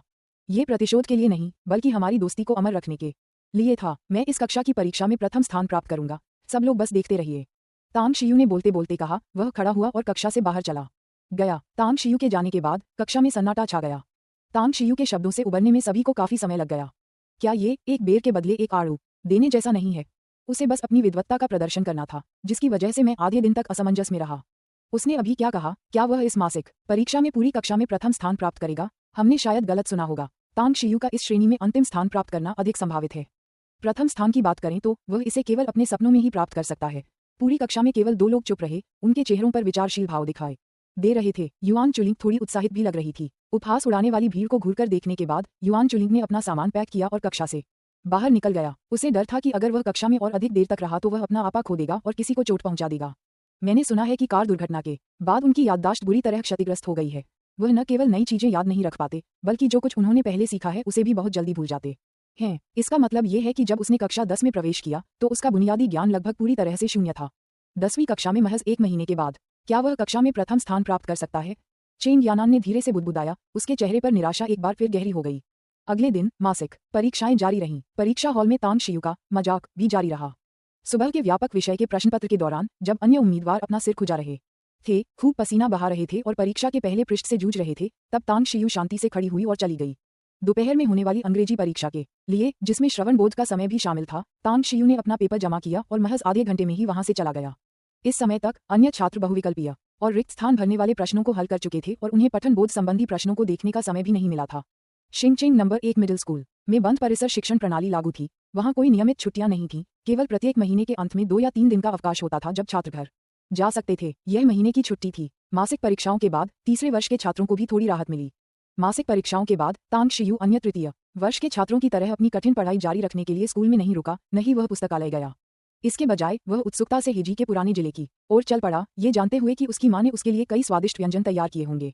तांग शियू ने हाई स्कूल में दाखिला लेने से पहले हमेशा ग्रामीण इलाके में ही जीवन बिताया था। जब उन्होंने मिडिल स्कूल प्रवेश परीक्षा में उत्कृष्ट प्रदर्शन किया, शहर में प्रथम स्थान प्राप्त किया और शिंगचिंग नंबर 1 मिडिल स्कूल में प्रवेश प्राप्त किया, तभी उन्होंने पहली बार ग्रामीण इलाका छोड़ा। पास में ही रहने वाले तांग शियू की देखभाल करने के लिए सू लिंग्यू उसके साथ शहर चली गई। हालांकि ग्रामीण महिला होने के नाते सू लिंग्यू के लिए खेती का काम करना आसान था, लेकिन शहर में नौकरी ढूंढना बेहद मुश्किल था। इसलिए शिंगचिंग में अपने 3 वर्षों के दौरान सू लिंग्यू और उनके बेटे तांग शियू ने कई कठिनाइयों का सामना किया और बड़े संघर्षों से अपना जीवन यापन किया। सौभाग्य से सू लिंग्यू मेहनती थी और कोई भी गंदा या थका देने वाला काम करने को तैयार थी। कुछ वर्षों बाद वह थोड़ी बहुत बचत करने में कामयाब रही और इधर उधर से उधार लेकर 1 लाख युआन से अधिक की राशि जमा करने में सफल रही। फिर दांत पीसते हुए उसने हेजी के पुराने जिले में एक दुकान किराए पर ली और अंततः मां और बेटे का जीवन स्थिर हो गया। अध्याय 15 होटल को तहस नहस कर दिया गया था। माँ, मैं घर आ गया। दूर से पड़ोसी का रेस्तरां लिखा देखकर तांग शियू के चेहरे पर सच्ची मुस्कान आ गई और वह खुशी से चिल्ला उठा। कुछ ही देर में तांग शियू के चेहरे की मुस्कान गायब हो गई, क्योंकि तांग शियू के चिल्लाने के बाद उसकी माँ पहले की तरह उसे गले लगाने के लिए रेस्तरां से बाहर नहीं दौड़ी। इसके बजाय आसपास के पड़ोसियों ने उसकी चीख सुनकर या तो आह भरी या उसे सहानुभूति से देखा। क्या रेस्टोरेंट में कुछ हुआ है? आसपास के पड़ोसियों की प्रतिक्रिया देखकर तांग शियू का दिल बैठ गया और वह जल्दी से रेस्टोरेंट के अंदर भागा। जब तांग शियू रेस्तरां में दाखिल हुआ तो उसने देखा कि पूरा स्थान अस्त व्यस्त था। मुख्य हॉल में खाना, सूप और टूटी हुई प्लेटें बिखरी पड़ी थीं। मेजें और कुर्सियां सब उल्टी पड़ी थीं और दीवारें और फर्श बुरी तरह से खरोंचे हुए थे। रसोई की तरफ से चीजों के टूटने फूटने की आवाजें आ रही थीं, जिनमें बीच बीच में विनती और चीखने की आवाजें भी सुनाई दे रही थीं। रसोई से आ रही आवाजें सुनकर तांग शियू का खून तुरंत खौल उठा और उसकी आंखों से क्रोध की चिंगारियां निकलने लगीं। भाई हे, कृपया और कुछ मत तोड़िए। रसोई में रखी ये सारी चीजें हमारे रेस्तरां की संपत्ति हैं। अगर आप इन्हें नष्ट कर देंगे तो हम रेस्तरां नहीं चला पाएंगे। जब तांग शियू रसोई में दाखिल हुआ तो उसने अपनी मां को आंसुओं से भीगे चेहरे के साथ एक अधेड़ उम्र के व्यक्ति से गिड़गिड़ाते हुए देखा, जिसने उसका हाथ पकड़ रखा था। अब तुम्हें मुझसे दया की भीख मांगना आ गया है? पहले क्या कर रही थी? मैंने तुमसे कहा था कि इस महीने के मध्य तक 5000 युआन सुरक्षा शुल्क के रूप में दे दो, लेकिन महीना खत्म हो चुका है और पैसा अभी तक कहीं नहीं मिला। क्या तुम हमारी बातों को बेकार की बातें समझती हो? इसे तोड़ दो, इसे बुरी तरह तोड़ दो। अगर हम इसे ऐसा सबक नहीं सिखाएंगे जिसे ये कभी न भूले, तो ये हमारी बातों को गंभीरता से नहीं लेगी। हटे कट्टे अधेड़ उम्र के आदमी ने अपना हाथ उठाकर सुलिंगियों को जमीन पर धकेल दिया और फिर अपने सामने खड़े स्टीमर को लात मारी। एक जोरदार धमाके के साथ विशाल स्टीमर पलट गया और उसी समय भाप से भरा गर्म पानी बाहर बह निकला, जो पूरे फर्श पर फैल गया। माँ, गर्म पानी से सावधान रहो। जैसे ही स्टीमर से निकला गर्म पानी उसकी माँ को भिगोने वाला था, तांग शियू रसोई में झपटा और उन्हें उठने में मदद की। शियू, तुम वापस आ गई। तुमने अभी तक कुछ खाया नहीं है ना? माँ अभी तुम्हारे लिए कुछ स्वादिष्ट बनाती है। तांग शियू द्वारा उसे उठाने के बाद सुलिंगियो का दिमाग क्षण भर के लिए स्तब्ध रह गया। फिर उसने घबराई हुई आवाज में कहा। सुलिंगियो के बोलने के बाद उसे रेस्तरां की मौजूदा दुर्दशा याद आ गई और वह थोड़ी असहाय महसूस करते हुए अजीब तरह से वहीं खड़ी रह गई। ब्लैक सैन और उसके साथ गुंडों ने रसोई के सारे बर्तन पूरी तरह से नष्ट कर दिए थे। सुलिंगियो अब तांग शियू के लिए साधारण फ्राइड राइस भी नहीं बना सकती थी। उन शानदार पकवानों की तो बात ही छोड़िए जो वह पहले उसकी भूख मिटाने के लिए बनाती थी। अपनी माँ के हताश और असहाय चेहरे को देखकर तांग शियू को दुख का अनुभव हुआ। तांग शियू के दिल में सुलिंगियो ने न केवल एक माँ के रूप में अपनी भूमिका पूरी तरह से निभाई थी, बल्कि एक पिता की भूमिका भी बखूबी निभाई थी। उसकी सावधानीपूर्वक देखभाल की थी। 1 दशक से अधिक समय तक उसकी माँ ने अथक परिश्रम किया, उसके लिए एक पूरी दुनिया बनाई, उसे बेफिक्र और स्वस्थ रूप से बड़ा होने दिया, इस हद तक कि वह लगभग इस बात को भूल ही गया था कि उसकी माँ एक महिला थी, और वह भी एक असहाय अकेली महिला। विधवाओं के जीवन में अक्सर मुसीबतें आती रहती हैं। अपनी माँ के साथ वर्षों से झेली गई उपेक्षा, उपहास और अफवाहों के बारे में सोचकर तांग शियू को तीव्र पीड़ा महसूस हुई। माँ, अभी सुबह है, मुझे भूख नहीं है, हम घर जाकर बाद में खा लेंगे। तांग शियू ने अपनी माँ के कमजोर शरीर को कसकर गले लगा लिया। बोलते समय उसकी आंखें लाल थीं। घर जाना? अब भी घर जाने का सोच रहे हो? अगर आज 5000 युआन नहीं दिए तो तुम दोनों माँ बेटे घर नहीं जा पाओगे। तांग शियू और उसकी माँ के बीच चल रही बातचीत को रोकते हुए हटे कट्टे अधेड़ आदमी, जो उस गिरोह का नेता था, ने ठंडी सांस लेते हुए कहा। उस हटे कट्टे अधेड़ उम्र के आदमी की बातें सुनकर सुलिंगियो डर से कांप उठी। उसने जल्दी से तांग शियू को गले लगाया और कांपती हुई आवाज में बोली, भाई हे, इसका मेरे बेटे से कोई लेना देना नहीं है, कृपया उसे जाने दीजिए। मुझे 1 दिन का समय दीजिए। कल इसी समय तक मैं निश्चित रूप से 5000 युआन दे दूंगी। आज तो सिर्फ 5000 युआन से समस्या हल हो जाएगी, कल इतना पैसा नहीं चलेगा। ब्लैक सैन ने सुलिंगियो की ओर देखते हुए व्यंग्य भरे लहजे में कहा। भाई हे, मुझे याद है कि पहले हमारी दुकान में हर महीने सिर्फ 2000 युआन सुरक्षा शुल्क लगता था। इस महीने अचानक ये बढ़कर 5000 युआन क्यों हो गया? तांग शियू ने अपनी माँ को अपने पीछे छिपाते हुए ठंडी आवाज में कहा। ब्लैक सैन को स्पष्ट रूप से यह उम्मीद नहीं थी कि तांग शियू अचानक बोल उठेगा और यहाँ तक कि उसके हमले के तरीके पर सवाल उठाने की हिम्मत करेगा। तांग शियू के अतीत के मूर्खतापूर्ण व्यवहार को याद करते हुए वह रुक गया, कुछ नहीं बोला, बल्कि संदेह भरी निगाहों से तांग शियू को देखने लगा। तेरी माँ को धिक्कार है, क्या हमें तुमसे ये जानने की जरूरत है कि काम कैसे करना है? ये देखकर कि तांग शियू ने ब्लैक सैन को काबू में कर रखा है, ब्लैक सैन के पीछे खड़ा हरे बालों वाला एक गुंडा दहाड़ा और तांग शियू के चेहरे पर थप्पड़ मारने के लिए हाथ उठाया। हालांकि जब हरे बालों वाले बदमाश का हाथ तांग शियू के चेहरे से कुछ ही सेंटीमीटर दूर था, तभी अचानक जमीन से कांच का एक टूटा हुआ टुकड़ा उछला और हरे बालों वाले बदमाश की कलाई में जोर से जा लगा, जिससे तुरंत खून बहने लगा। हरे बालों वाला वह बेचारा गुंडा सिर्फ दिखावा करना चाहता था और उसने कभी ऐसी मुठभेड़ की उम्मीद नहीं की थी। अचानक हुए हमले में उसकी कलाई में छेद हो गया और वह दर्द से चीख उठा। अब उसे तांग शियू से निपटने की कोई परवाह नहीं थी। हरे बालों वाला गुंडा तांग शियू का सामना नहीं कर सका, लेकिन इसका मतलब यह नहीं था कि तांग शियू ने उसे आसानी से छोड़ दिया। 10वीं कक्षा के सहपाठियों ने चाहे जितना भी अपमान किया हो, तांग शियू ने कभी एक शब्द भी नहीं कहा। ऐसा इसलिए नहीं था कि तांग शियू का स्वभाव अच्छा था, नहीं इसलिए कि वह डरपोक था, बल्कि इसलिए कि तांग शियू की नज़र में 10वीं कक्षा के वे सहपाठी महज कुछ बच्चे थे। वे महज ज़बानी बहस कर रहे थे और उन्होंने तांग शियू की सहनशक्ति की सीमा को पार नहीं किया था।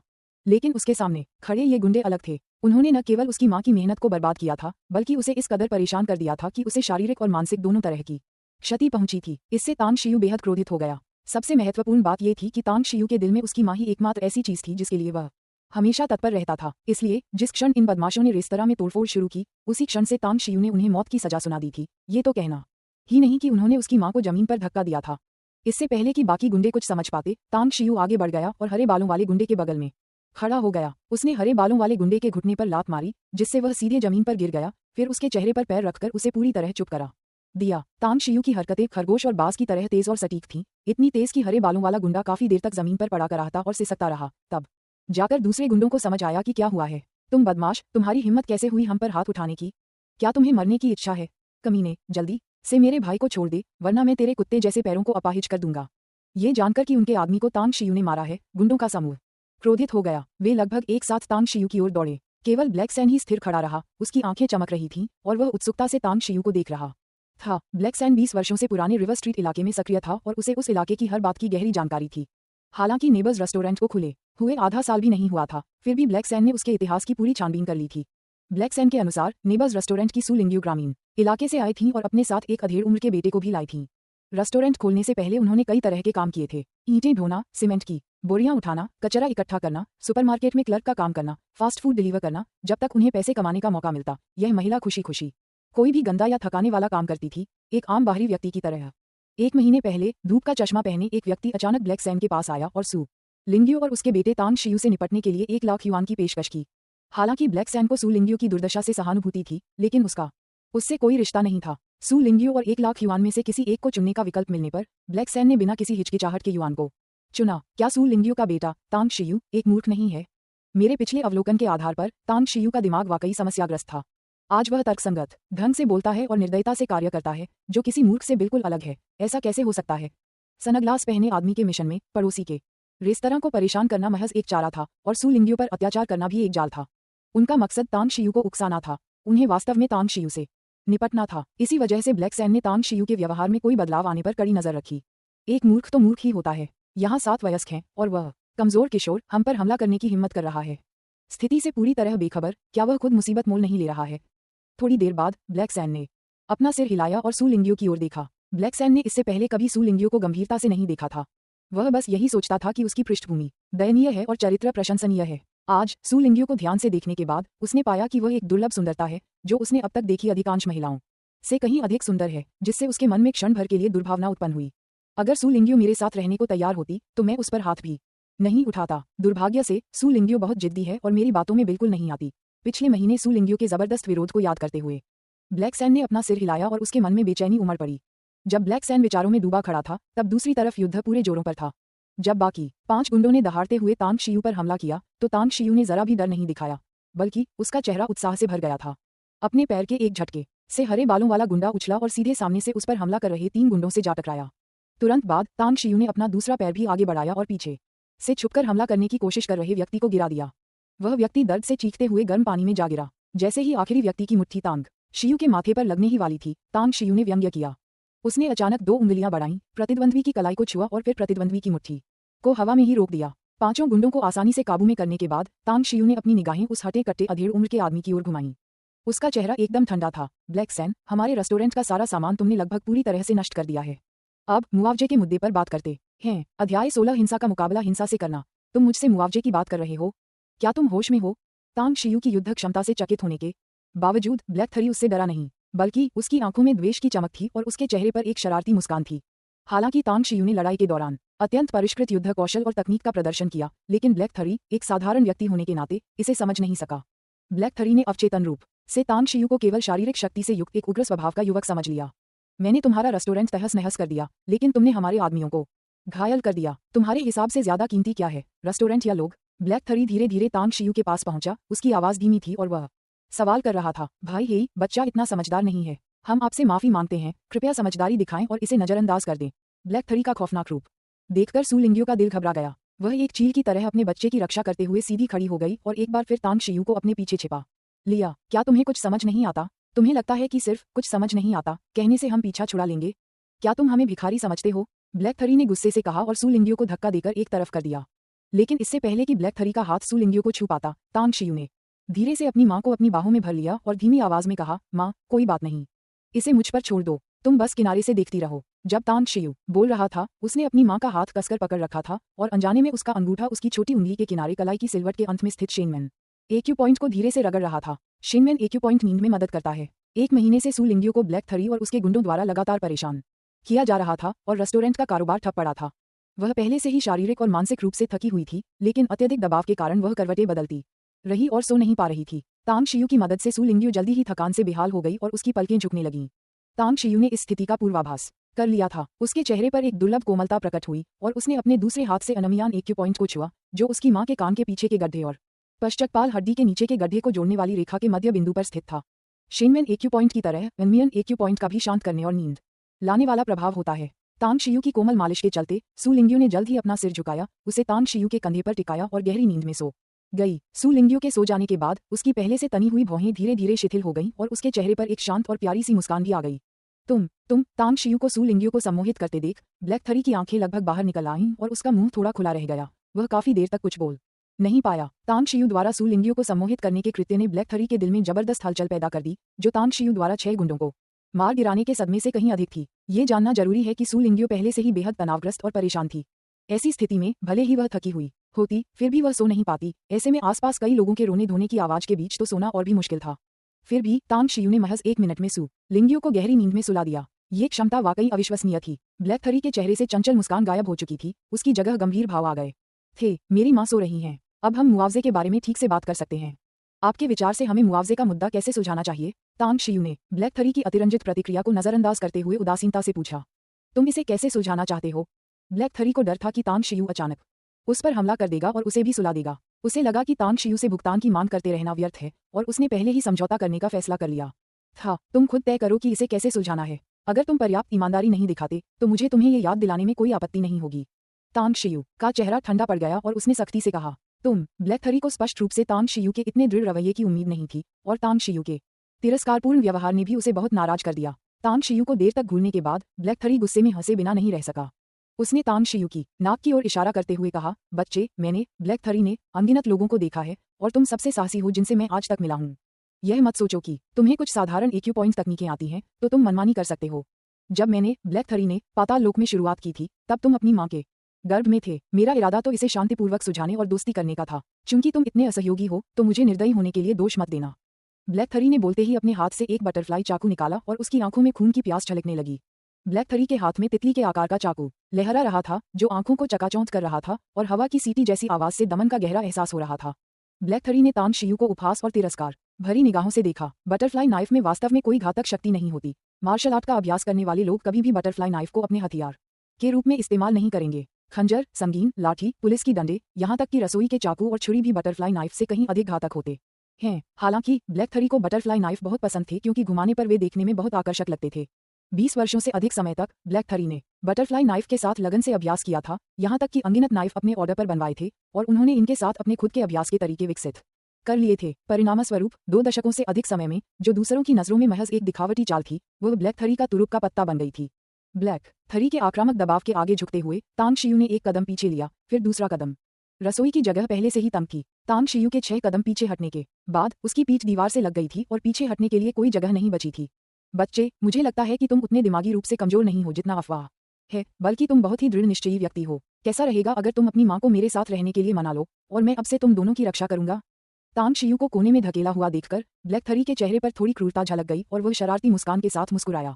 जब तुमने ऐसा कहा तो तुम्हें कोई नहीं बचा सकता था। तांग शियू ने आह भरी, फिर अपना पैर पटका और जमीन पर पड़ा हरा बालों वाला गुंडा पहले उछलकर ब्लैक थरी से जोर से टकराया। ब्लैक थरी ने अचेतन रूप से अपने हाथ में मौजूद बटरफ्लाई नाइफ को लहराने की कोशिश की, लेकिन अपनी ओर आती हुई चीज को स्पष्ट रूप से देखने के बाद उसे बटरफ्लाई नाइफ को पीछे खींचना पड़ा और हरे बालों वाले बदमाश के शरीर को अपनी बाह से रोकना पड़ा। जैसे ही ब्लैक थरी ने सोचा कि वह हरे बालों वाले गुंडे के शरीर को आसानी से रोक सकता है, अगले ही पल उसके चेहरे के भाव में जबरदस्त बदलाव आया। ब्लैक थरी यह जानकर भयभीत हो गया कि उसने हरे बालों वाले बदमाश के शरीर की उस गति को नजरअंदाज कर दिया था जिस गति से वह उसकी ओर आ रहा था। एक छोटी सी बात को नजरअंदाज करने की वजह से ही ब्लैक थरी को असहनीय दर्द हुआ। हरे बालों वाले उस बदमाश का शरीर तेजी से चलती हुई ट्रेन की तरह था, जो ब्लैक थरी से टकराया और उसे सीधे हवा में उछाल दिया। एक तेज आवाज के साथ ब्लैक थरी की भुजाएं टूटी हुई घोषित कर दी गईं। घटना यहीं खत्म नहीं हुई। हरे बालों वाले बदमाश का शरीर ब्लैक थरी से टकराने के बाद दोनों के शरीर हवा में उड़ते रहे। कुछ क्षण बाद एक धीमी सी धमक सुनाई दी जब हरे बालों वाले बदमाश और ब्लैक थरी दोनों के शरीर एक साथ दीवार से टकराए और फिर कमजोरी से जमीन पर गिर पड़े। उस टक्कर के बाद भाई हेई और हरे बालों वाला गुंडा दोनों बेहोश हो गए। तुम दोनों इन दोनों को जगाओ, अगर खड़े होने का नाटक करोगे तो फिर कभी उठना मत। तांग शियू ने भाई हेई को लात मारकर दूर धकेलने के बाद जमीन पर पड़े हुए बाकी 5 गुंडों पर नजर डाली और उन्हें कड़ी फटकार लगाई। तांग शियू की बातें सुनकर पांचों गुंडे झट से खड़े हो गए। हालांकि पांचों गुंडों ने तांग शियू के ब्लैक थरी और हरे बालों वाले गुंडे को जगाने के आदेश का पालन नहीं किया। इसके बजाय वे रसोई के दरवाजे की ओर दौड़ पड़े, एक दूसरे से होड़ करते हुए इस नरक जैसी जगह से भागने की कोशिश कर रहे थे। जाने की कोशिश कर रहे हो? क्या मैंने कहा था कि तुम जा सकते हो? तांग शियू ने बोलते ही अपनी हथेली उठाई और उसके हाथ से 5 चॉपस्टिक निकली जो सीधे पांचों गुंडों की जांघों में जा लगी, जिससे वे जमीन पर गिर पड़े। हजारों वर्षों तक अमरलोक पर प्रभुत्व जमाए रखने के कारण तांग शियू को आदेश देने की आदत हो गई थी। अब पृथ्वी पर लौटने के बाद भले ही उसने 1 महीने तक साधना की थी, लेकिन उसके भीतर का अहंकार और दबंग स्वभाव जरा भी कम नहीं हुआ था। अब कुछ गुंडों द्वारा उकसाए जाने पर उसे ऐसा लगा मानो वह अमरलोक की निर्णायक दुनिया में लौट आया हो। अगर तुम रोते रहे तो मेरे हाथ में मौजूद चॉपस्टिक तुम्हारी जांघों को ही नहीं बल्कि तुम्हारे दिमाग को भी छेद देंगी। कोशिश करना चाहते हो? तांग शियू ने पांचों गुंडों की दयनीय हालत को अनसुना करते हुए बेपरवाही से कहा। तांग शियू की बातें सुनकर रसोई में चीख पुकार और रोने की आवाजें अचानक बंद हो गईं। पांचों गुंडे खौफ और डर से भरी निगाहों से तांग शियू को देखने लगे। ये जानना जरूरी है कि ये लोग आमतौर पर केवल बूढ़े, कमजोर, महिलाओं और बच्चों को ही डराते धमकाते थे। उन्होंने कभी खून नहीं देखा था। उन्होंने पड़ोसी के रेस्तरां को परेशान करने की हिम्मत इसलिए की क्योंकि वे रेस्तरां के बारे में जानते थे। एक कमजोर महिला जो मुर्गी को बांधना भी नहीं जानती थी और एक दुर्बल, मानसिक रूप से बीमार हाई स्कूल का छात्र। इन पांचों लोगों ने कभी सपने में भी नहीं सोचा था कि जो हड्डी पहले चबाने में बहुत आसान थी, वह अचानक एक सख्त हड्डी बन जाएगी और सीधे उनके दांत तोड़ देगी। तांग शियू की तीखी निगाहों के नीचे पांचों गुंडे असहनीय दर्द सहते रहे। वे लंगड़ाते हुए ब्लैक थरी और हरे बालों वाले गुंडे के पास पहुंचे, फिर एक चम्मच नल का पानी लेकर अपने सिर पर डाला। ठंडे पानी के नीचे ब्लैक थरी और हरे बालों वाला गुंडा जल्दी ही होश में आ गए। सब मिलकर हमला करो, इस छोटे बदमाश को अपाहिज कर दो। अगर कोई मरा तो मैं जिम्मेदारी लूंगा। ब्लैक थरी ने आंखें खोलते ही चीख चीख कर पागलों जैसी आवाज निकाली। ब्लैक थरी के शब्द खत्म होते ही उसे एक तेज स्मैक की आवाज सुनाई दी, जिसके बाद उसके चेहरे पर जलन वाला दर्द होने लगा। उसी समय ब्लैक थरी को अपने मुंह में नमकीन गर्म तरल का एक तेज बहाव महसूस हुआ, जिसमें छोटे कठोर टुकड़े भी मिले हुए थे। ब्लैक थरी ने बड़ी मुश्किल से अपने मुंह के कोने को छूने के लिए हाथ बढ़ाया, तब उसे अपनी हथेली पर खून का एक धब्बा और साथ ही टूटे हुए दांत का एक छोटा सा टुकड़ा मिला। लाल रंग का वह धब्बा ब्लैक थरी की आंखों में इतना चकाचौंध भरा और चुभने वाला था कि उसकी दृष्टि सुनहरे तारों से भर गई और उसका चेहरा क्षण भर के लिए स्तब्ध रह गया। क्या वास्तव में उसके मामले को निपटा दिया गया था? क्या उसके साथ इस तरह से व्यवहार किया गया था कि उसे पलटवार करने का कोई मौका ही नहीं मिला? तांग शियू के उपहास भरे रवैये को देखकर ब्लैक थरी की आंखों में अविश्वास भर गया। अध्याय 17 दानव हेई-सान, अगर किसी की मौत हो जाती है तो क्या आप जिम्मेदारी उठा सकते हैं? तांग शियू ने ठंडी निगाहों से हेई-सान को देखते हुए उदासीनता से पूछा। तांग शियू, तुम्हें होश में आना चाहिए। तुम एक कारोबार चला रहे हो और हम तो बस कुछ निकम्मे गुंडे हैं। अगर तुमने हमें ठेस पहुंचाई तो स्टार सिटी में आराम से रहने की उम्मीद भी मत रखना। कुछ पल की चुप्पी के बाद हेई-सान ने दबी हुई आवाज में कहा। तांग शियू के शब्दों और कार्यों से हेई-सान ने पहले ही यह अनुमान लगा लिया था कि तांग शियू एक निर्दयी व्यक्ति था और ऐसा व्यक्ति जिसे बिल्कुल भी उकसाया नहीं जा सकता था। हालांकि इस समय हेई-सान को तांग शियू के सामने सिर झुकाकर माफी मांगने के लिए मजबूर करना उसके लिए बिल्कुल असंभव था, इसलिए उसने सारी सावधानी को दरकिनार कर दिया और एक गुंडे की तरह व्यवहार करना शुरू कर दिया। हेई-सान गुंडागर्दी को अपने सबसे बड़े हथियार के रूप में इस्तेमाल करने का आदी था और यह रणनीति आम लोगों के खिलाफ बेहद कारगर साबित हुई। हालांकि तांग शियू के सामने ये स्पष्ट रूप से विफल रही। हेई-सान के शब्द अभी पूरी तरह से खत्म भी नहीं हुए थे कि तांग शियू के हाथ से कई चॉपस्टिक निकली और सीधे हेई-सान की जांघ में जा धंस गईं। असहनीय दर्द से उत्तेजित होकर हेई-सान जमीन से तेजी से उठ खड़ी हुई। अगले ही पल हेई-सान के गले से दर्द भरी आउच की आवाज निकली और वह वापस जमीन पर गिर पड़ा। हेई-सान, यह मत कहना कि मैंने तुम्हें मौका नहीं दिया। अब तुम मदद के लिए गुहार लगा सकते हो। तुम जितने लोगों को ला सकते हो मैं उनसे निपट लूंगा। मैं देखना चाहता हूं कि तुम कैसे ऐसा करोगे कि मेरी माँ और मैं स्टार सिटी में न रह सकें। अमरलोक में अपने 10,000 वर्षों के दौरान तांग शियू को आवश्यकता पड़ने पर ही कार्रवाई करने की आदत थी, लेकिन एक बार कार्रवाई करने पर वह बिजली की तरह पूरे परिवारों का सफाया कर देता था। वह कभी भी मामलों को लंबा नहीं खींचता था और न ही अपने दुश्मनों को स्थिति पलटने का कोई मौका देता था। हेई-सान और उसके गिरोह ने पड़ोसी के रेस्तरां को 1-2 दिन नहीं बल्कि 6 महीने से परेशान कर रखा था। इस महीने तो उनकी दृष्टता और भी बढ़ गई थी, जिससे रेस्तरां का संचालन पूरी तरह ठप हो गया था। इससे तांग शियू की आर्थिक स्थिति पर पहले ही असर पड़ चुका था। हेई-सान से पहले ही अनबन हो जाने के कारण तांग शियू स्वाभाविक रूप से हेई-सान को कोई राहत नहीं देना चाहता था। इसके बजाय उसने हेई-सान और उसके गिरोह से पूरी तरह निपटने की योजना बनाई। तांग शियू के ये शब्द सुनकर हेई-सान पूरी तरह से स्तब्ध रह गया। हेई-सान ने कभी उम्मीद नहीं की थी कि उसके शब्द न केवल तांग शियू को डराने में विफल रहेंगे बल्कि उसे एक अजीब स्थिति में भी डाल देंगे। मैं तुम्हें सिर्फ 10 मिनट दूंगा। अगर 10 मिनट बाद भी कोई नहीं आया तो तुम सब अपनी बाकी जिंदगी बिस्तर पर लेटे लेटे बिताने के लिए तैयार हो जाओ। तांग शियू ने हेई-सान की तरफ देखते हुए धीरे से कहा। तांग शियू के ठंडे भावहीन शब्दों को सुनकर हेई सान का दिल बैठ गया। हालांकि हेई सान एक ही फोन कॉल से कई लोगों को बुला सकता था, लेकिन दूर से किया गया समाधान तात्कालिक समस्या का हल नहीं कर सकता था। तांग शियू को केवल उसे वश में करना था, और चाहे वह कितने भी लोगों को बुलाए, कोई भी कार्रवाई करने में हिचकिचाएगा। तांग शियू, हम सब पड़ोसी हैं, हम अक्सर एक दूसरे से मिलते रहते हैं, इतना ज्यादा हंगामा करने की जरूरत नहीं है। लंबे मौन के बाद हेई सान ने कड़वाहट भरे स्वर में कहा। लेकिन इससे पहले कि हेई सान अपनी बात पूरी कर पाता, तांग शियू ने अपना हाथ उठाया और उसे जोर से थप्पड़ मार दिया। तुम्हें पता है हम पड़ोसी हैं, क्या तुम्हें लगता है कि तुमने पिछले महीने जो कुछ किया है वो पड़ोसियों का काम है? तांग शियू ने अचंभित हेई सान की ओर देखते हुए तिरस्कारपूर्ण लहजे में पूछा। तांग शियू, यह मत भूलो कि तुम्हारा परिवार रेस्तरां चलाता है। व्यापार में सद्भाव और पैसा कमाना दोनों जरूरी हैं। हमें नाराज करने से तुम्हें कोई फायदा नहीं होगा। हेई सान ने दांत पीसते हुए टूटे दांतों और खून से सना थूक दिया।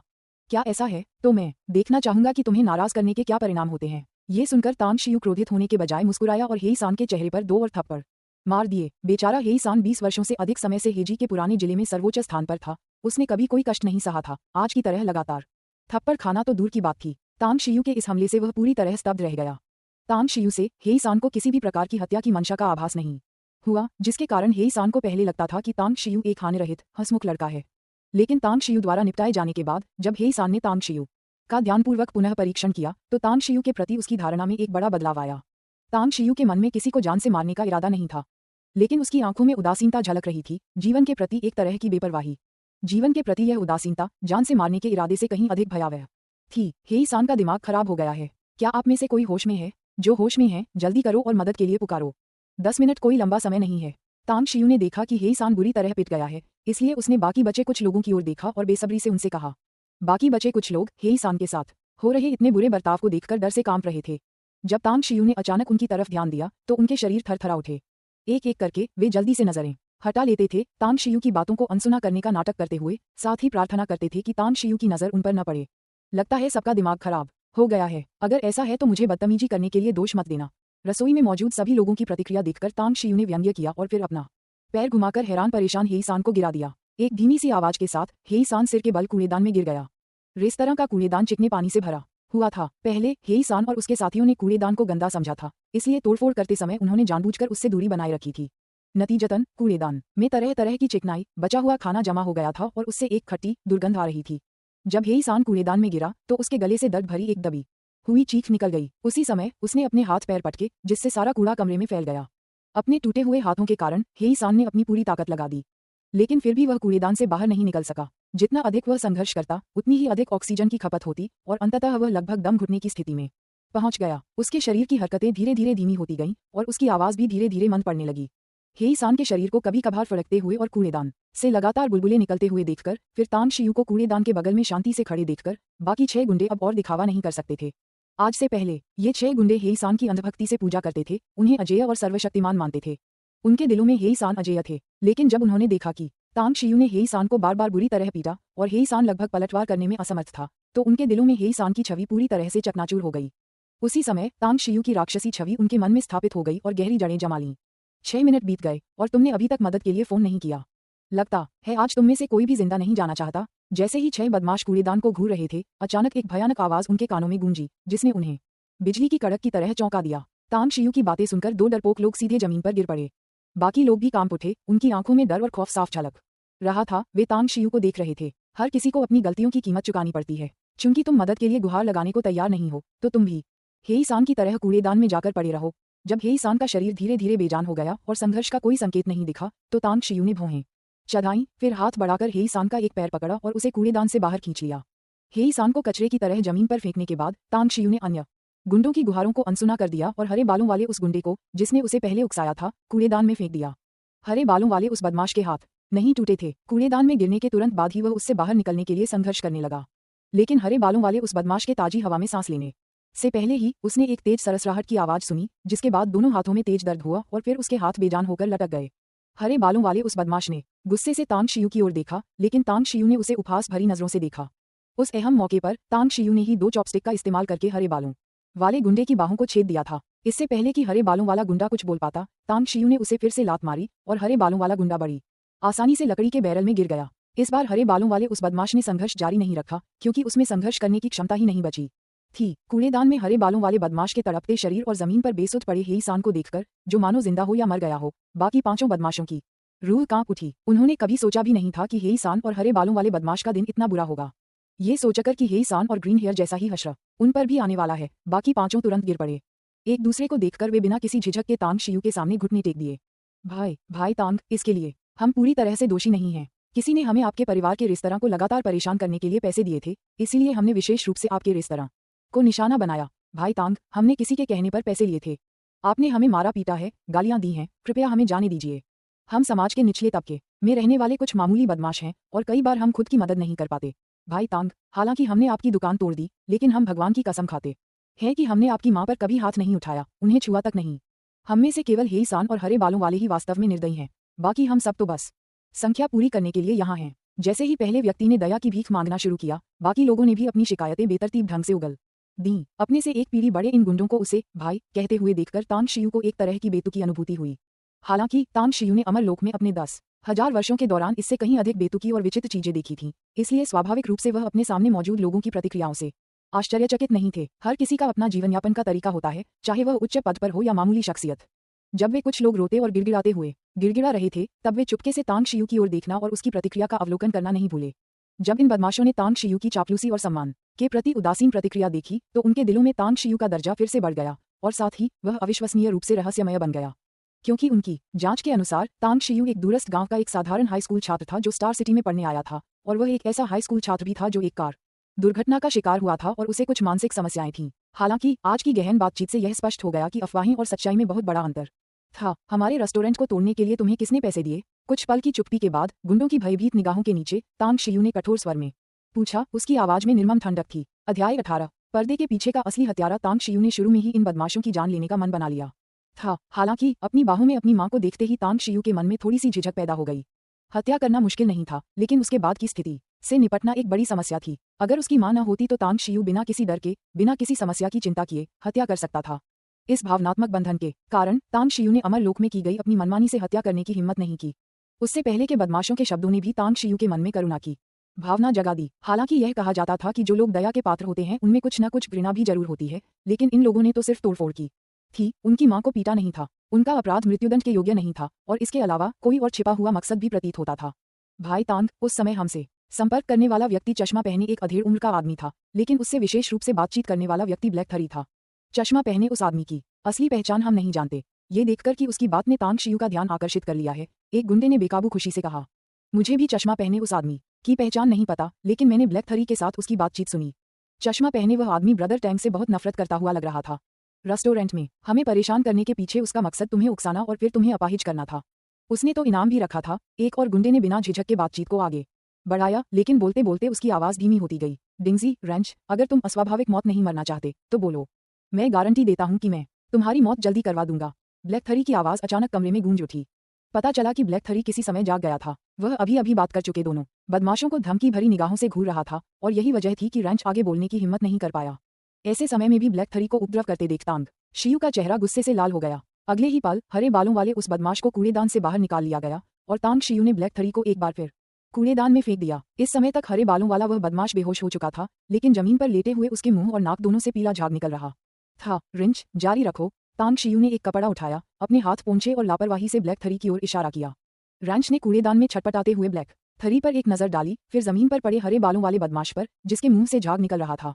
उसने बड़ी मुश्किल से निगलने की कोशिश की और उसकी आवाज लड़खड़ाने लगी। भाई तांग, उस चश्मे वाले आदमी ने कहा। उसने कहा कि अगर हम तुम्हारा एक हाथ अपाहिज कर दें तो वह 100,000 और देगा। अगर हम तुम्हारा एक पैर अपाहिज कर दें तो वह 200,000 और देगा। ब्लैक थरी, वह सब मान गया। रैंच ने बड़ी मुश्किल से बोलते हुए कहा। रैंच की बातें सुनकर तांग शियू का चेहरा सिकुड़ गया। वह सच में ये समझ नहीं पा रहा था कि कौन उससे इतनी गहरी नफरत करता है और उसके अंगों को अपंग करना चाहता है। उसने कुछ देर तक रैंच को घूरकर देखा, और यह पुष्टि करने के बाद कि रैंच झूठ नहीं बोल रहा था, तांग शियू ने कचरे के डिब्बे को लात मारी, जिससे ब्लैक थरी को ताजी हवा में सांस लेने का एक और मौका मिल गया। तुम्हें मुझसे निपटने के लिए किसने भेजा है? तांग शियू ने ब्लैक थरी को जोर से लात मारी और तीखी आवाज में पूछा। इस समय ब्लैक थरी अर्धचेतन अवस्था में प्रतीत हो रहा था। उसने अपनी पलकें झपकाईं, लेकिन तांग शियू को कोई जवाब नहीं दिया। तांग शियू ने ये देखा और जल्दबाजी नहीं की। उसने रसोई में चारों ओर नजर घुमाई, फिर उसे एक भाप निकलता हुआ चूल्हा दिखाई दिया। उसने तिरस्कार भरी मुस्कान के साथ सीधे चूल्हा खोला और उबलता हुआ गर्म पानी सीधे ब्लैक थरी पर डाल दिया। जैसे ही उबलता पानी डाला गया, ब्लैक थरी का शरीर हिंसक रूप से कांप उठा और चीखें और विलाप हवा में गूंज उठे। तुम्हें मुझसे निपटने के लिए किसने भेजा? ब्लैक थरी को आखिरकार होश में आते देख तांग शियू ने पूछना जारी रखा। ब्लैक थरी ने गुस्से से तांग शियू को घूरा। वह कुछ कठोर शब्द कहना चाहता था, लेकिन अपने पहले कहे कठोर शब्दों के परिणामों के बारे में सोचने के बाद उसके पास अपनी बात को दबाने के अलावा कोई विकल्प नहीं था। 20 साल से अधिक समय तक अंडरवर्ल्ड में रहने के दौरान ब्लैक थरी ने हर तरह के लोगों को देखा था, लेकिन उसने कभी भी तांग शियू जितना निर्दयी व्यक्ति नहीं देखा था। ब्लैक थरी जानता था कि अगर वह इसी तरह नासमझी करता रहा तो तांग शियू सचमुच उसकी जान ले लेगा। हालांकि अंडरवर्ल्ड के एक अनुभवी खिलाड़ी द्वारा एक नौसिखिया हाई स्कूल के छात्र से हार स्वीकार करना ब्लैक थरी को बेहद बुरा लगा। कुछ नहीं बोल रहे, है ना? तो फिर तुम कभी नहीं बोल पाओगे। जब ब्लैक थरी का ध्यान कहीं और था, तभी ऊपर से उबलते पानी का एक बड़ा बर्तन नीचे आया और सीधे उसकी ओर बढ़ने लगा। मैं बात करूंगा, मैं तुम्हें सब कुछ बता दूंगा। तांग शियू की आंखों में जीवन के प्रति उदासीनता देखकर ब्लैक थरी एकदम होश में आ गया। वह गिड़गिड़ाते हुए अपने शरीर को करवटें बदलने लगा। ये कहना गलत नहीं होगा कि मानवीय क्षमता असीमित है। हालांकि ब्लैक थरी गंभीर रूप से घायल हो गया था, लेकिन नाजुक समय में उसने उबलते पानी से खुद को बचा लिया और झुलसने से बच गया। हालांकि गर्म पानी के छींटे पड़ने से उसे काफी चोटें आईं। चश्मे वाला वो आदमी शांगविन रियल एस्टेट का सेल्स मैनेजर जू कुन है। लगता है तुमने उसके बॉस को नाराज कर दिया है, जिससे उसके बॉस की बहुत बेइज्जती हुई है। असल में तुमसे निपटना जू कुन के बॉस से ही चाहता है। ब्लैक थरी को डर था कि अगर वो धीरे धीरे बोलेगा तो तांग शियू उसे और परेशान करेगा। उसने अपनी चोटों की परवाह न करते हुए सारी जानकारी उड़ेल दी, मानो कोई बात उगल रहा हो। शांगविन रियल एस्टेट। हालांकि तांग शियू को पहले से ही संदेह था, लेकिन जब उसका अनुमान सही साबित हुआ तो वह अपने चेहरे के भावों को बदलने से खुद को रोक नहीं पाया और उसके दिल में क्रोध की लहर दौड़ गई। अपने चाचा के परिवार के तरह तरह के दिखावे और शेखी बघारने के कारण तांग शियू स्वाभाविक रूप से जानता था कि शांगविन रियल एस्टेट के पीछे असली मालिक कौन है। तांग शियू ने कभी उम्मीद नहीं की थी कि खून के रिश्ते के चलते अपने चाचा के पूरे परिवार को बख्श देने के बाद वे वास्तव में उसे और उसकी मां को मौत के घाट उतारने की कोशिश करेंगे। सू शांगविन, चूंकि तुम निर्दयी हो, इसलिए मुझे अन्याय करने का दोष मत दो। शांगविन रियल एस्टेट बिल्डिंग की ओर देखते हुए तांग शियू के मन में पहली बार हत्या का विचार आया। अपनी भावनात्मक उथल पुथल में तांग शियू ब्लैक थरी और उसके समूह की उपस्थिति को पूरी तरह से भूल गया। हालांकि ब्लैक थरी और उसके गिरोह को तांग शियू द्वारा बार बार हराए जाने के बाद वे सचमुच उससे डरने लगे थे। तांग शियू भले ही स्तब्ध था, फिर भी उन्होंने कोई हरकत करने की हिम्मत नहीं की। भाई तांग, हमारे पास बस यही कीमती सामान है। अगर ये काफी नहीं है तो हम और जुटाने का कोई तरीका ढूंढ लेंगे। तांग शियू सोच ही रहा था कि सू शांगविन के परिवार से बिना अपनी मां को नाराज किए कैसे निपटा जाए, तभी उसके कान में एक कमजोर सी आवाज सुनाई दी। रैंच की आवाज सुनकर तांग शियू ने आखिरकार ध्यान दिया कि रसोई में अभी भी कुछ लोग मौजूद थे जो उसके द्वारा अपने भाग्य का फैसला किए जाने की प्रतीक्षा कर रहे थे। रैंच के हाथों में नकदी, गहने और एक बैंक कार्ड का ढेर था। नकदी की अनुमानित राशि 50 से 60 हजार के बीच थी। तांग शियू ने गहनों को पूरी तरह से नजरअंदाज कर दिया, लेकिन उस सुनहरे बैंक कार्ड को देखकर तांग शियू की आंखें चमक उठीं। तांग शियू की निगाहें सब पर घूमीं और अंत में ब्लैक थरी पर आकर टिक गईं। क्या आपको लगता है कि यह पैसा पर्याप्त मुआवजा है? तांग शियू ने रैंच द्वारा दी गई वस्तुओं को लेने के बजाय तिरस्कारपूर्वक उपहास किया। तांग शियू के एक वाक्य ने ब्लैक थरी की आंखों का रंग तुरंत धुंधला कर दिया। इस समय ब्लैक थरी को इतना पछतावा हुआ कि उसकी आंतें हरी पड़ गईं। पूरी तरह से तबाह हो चुके रेस्तरां को देखकर ब्लैक थरी को पता चल गया कि उसने जो पैसा देने की पेशकश की थी वह वास्तव में मुआवजे के लिए पर्याप्त नहीं था। 3 दिनों में मुझे एक बिल्कुल नया रेस्टोरेंट चाहिए, अन्यथा आपको इसके परिणाम भुगतने होंगे। तांग शियू ने ब्लैक थरी और उसके साथियों पर ठंडी निगाह डाली, फिर अपनी मां को रसोई से बाहर ले गया और रेस्टोरेंट से निकल गया। रसोई बहुत गंदी और बदबूदार थी। काफी देर तक रसोई में रहने के बाद स्वच्छता के प्रति थोड़ा जुनूनी तांग शियू का सब्र टूट गया। अब उसे उन बदमाशों से और कोई वास्ता नहीं रखना था, इसलिए उसने वहां से जाने का फैसला किया। तांग शियू के रेस्टोरेंट से जाने के आधे दिन बाद जाकर ब्लैक थरी और बाकी लोग आखिरकार होश में आए। क्या वह शैतान सचमुच चला गया? उसे चले जाना चाहिए था, है ना? अगर वह नहीं जाता तो मैं मानसिक रूप से टूट जाती। अच्छा हुआ कि वह चला गया, अच्छा हुआ कि वह चला गया। वह शैतान सचमुच बहुत भयानक था। मैं उससे दोबारा कभी निपटना नहीं चाहता। तांग शियू के जाने की पुष्टि होने के बाद ब्लैक थरी और बाकी सब खुशी से रो पड़े और उन्हें पूरी तरह से राहत महसूस हुई। एक एक करके वे मुस्कुराते हुए जमीन पर बैठ गए और गंदगी व अव्यवस्था की बिल्कुल परवाह नहीं की। रैंच, तुम छोटे बदमाश, तुमने अभी अभी तो हद ही कर दी। मुझे धोखा देने की कोशिश की, है ना? थोड़ी देर आराम करने के बाद ब्लैक थरी ने अचानक ठंडी सांस लेते हुए बेचैन रैंच को संबोधित किया। इस टिप्पणी पर रैंच ने अपनी गर्दन सिकोड़ी और उसके चेहरे के भाव बदल गए। कुछ देर बाद उसकी आंखों में दृढ़ निश्चय झलक उठा और उसने तीखे स्वर में कहा, भाई हे, आप 20 साल से अधिक समय से रिवर स्ट्रीट के पुराने इलाके में हैं। अब आपके सेवानिवृत्त होने का समय आ गया है। तुम ब्लैक थरी को स्पष्ट रूप से यह उम्मीद नहीं थी कि तांग शियू के समर्थन के बिना भी रैंच उसे चुनौती देगा।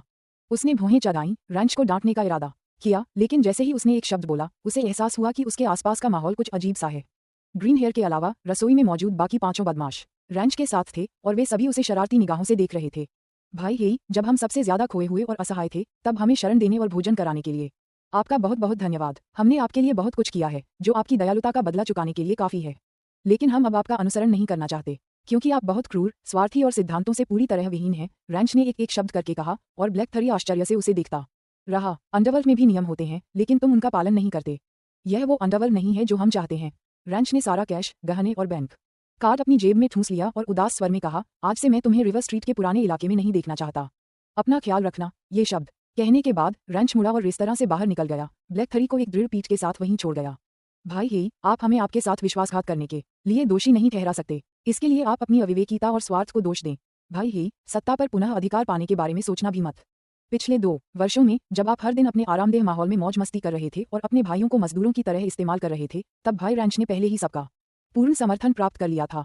भाई हे, दरअसल हमने भाई रैंच से पहले ही आपसे निपटने का आग्रह किया था, लेकिन भाई रैंच न्यायप्रिय थे और आप पर हाथ नहीं उठाना चाहते थे। उन्होंने हम भाइयों को आपके आसपास अभिनय करने के लिए कहा और आपको 2 साल तक कुछ भी असामान्य पता नहीं चला। मुझे नहीं पता कि आपको मूर्ख कहूं या अपने अभिनय कौशल पर गर्व करूं। अगर तांग शियू द्वारा ब्लैक थरी पर किया गया प्रहार महज शारीरिक था, तो रैंच और उसके गिरोह द्वारा ब्लैक थरी पर किया गया प्रहार मानसिक था। जब ब्लैक थरी के सभी गुंडे, जिन्हें वह अपना भरोसेमंद साथी मानता था, चले गए और केवल ग्रीन हेयर ही उसे हैरानी से देखता रह गया, तो ब्लैक थरी को ऐसा लगा जैसे उसकी आत्मा ही निकल गई हो। वह रसोई में काफी देर तक बिना हिले डुले बैठा रहा। उसकी आंखें खाली थीं। अध्याय 19 ऋण वसूली। लगभग 10 मिनट बाद तांग शियू और उसकी मां एक छोटे अस्थायी घर के सामने दिखाई दिए। आर्थिक तंगी के कारण तांग शियू और उसकी मां के पास स्टार सिटी में अपना घर नहीं था। वे अस्थायी निवास के रूप में हेजी के पुराने जिले में एक सस्ती झोपड़ी किराए पर लेते थे। अपनी मां को छोटे से लकड़ी के पलंग पर धीरे से लिटाकर तांग शियू घर के कामों में व्यस्त हो गया। अमरलोक में 10,000 वर्षों तक रहने के कारण तांग शियू को हर तरह की सेवा सत्कार की आदत हो गई थी। कभी कभी वह 100 वर्षों तक बिना कुछ खाए पिए भी बिना संतान के रह जाता था। अचानक घर की सफाई करने को कहा जाने पर वह स्पष्ट रूप से इससे थोड़ा असहज महसूस कर रहा था। कुछ ही समय बाद तांग शियू की हरकतें धीरे धीरे अनाड़ीपन से कुशलता में बदल गईं और उसके चेहरे पर धीरे धीरे मुस्कान आ गई। कमरा बड़ा नहीं था, लगभग 40 वर्ग मीटर का ही था, जिसे 4 भागों में बांटा गया था। बैठक कक्ष और भोजन कक्ष आपस में जुड़े हुए थे, जिन्हें एक पुराने सोफे से अलग किया गया था। उसके बाद रसोई, शयन कक्ष और स्नानघर थे। सोफे पर रखे साफ तकिए और पुरानी रजाई को देखकर तांग शियू को उदासी का एहसास हुआ। क्योंकि कमरा बहुत छोटा था, जिसमें केवल एक ही शयन कक्ष था, इसलिए सू लिंग्यू ने शयन कक्ष तांग शियू को दे दिया था, जबकि वह खुद हमेशा सोफे पर सोती थी। यहाँ तक कि जब तांग शियू स्कूल में ही रहती थी, तब भी सू लिंग्यू सोफे पर ही सोने की जिद करती थी और बेडरूम में कदम रखने से इनकार कर देती थी। सू लिंग्यू के शब्दों में, तांग शियू बड़ा हो गया था और उसे अपनी स्वतंत्र जगह की जरूरत थी। सू लिंग्यू की इस सावधानीपूर्वक देखभाल और स्नेहपूर्ण प्रेम के कारण ही तांग शियू अमरलोक में 10,000 वर्षों के बाद भी अपनी मां से अपना लगाव नहीं तोड़ सका। आधे घंटे बाद घर पूरी तरह से साफ सुथरा था, अंदर और बाहर से बिल्कुल बेदाग था और पूरी जगह एकदम नई जैसी लग रही थी। काफी देर हो चुकी थी और यह याद करके कि उसकी मां ने खाना नहीं खाया था, तांग शियू दबे पांव रसोई में घुस गया। जब तांग शियू घर पर साफ सफाई कर रही थी, उसी दौरान पड़ोसी के रेस्तरां में एक मानवीय त्रासदी घटित हो रही थी।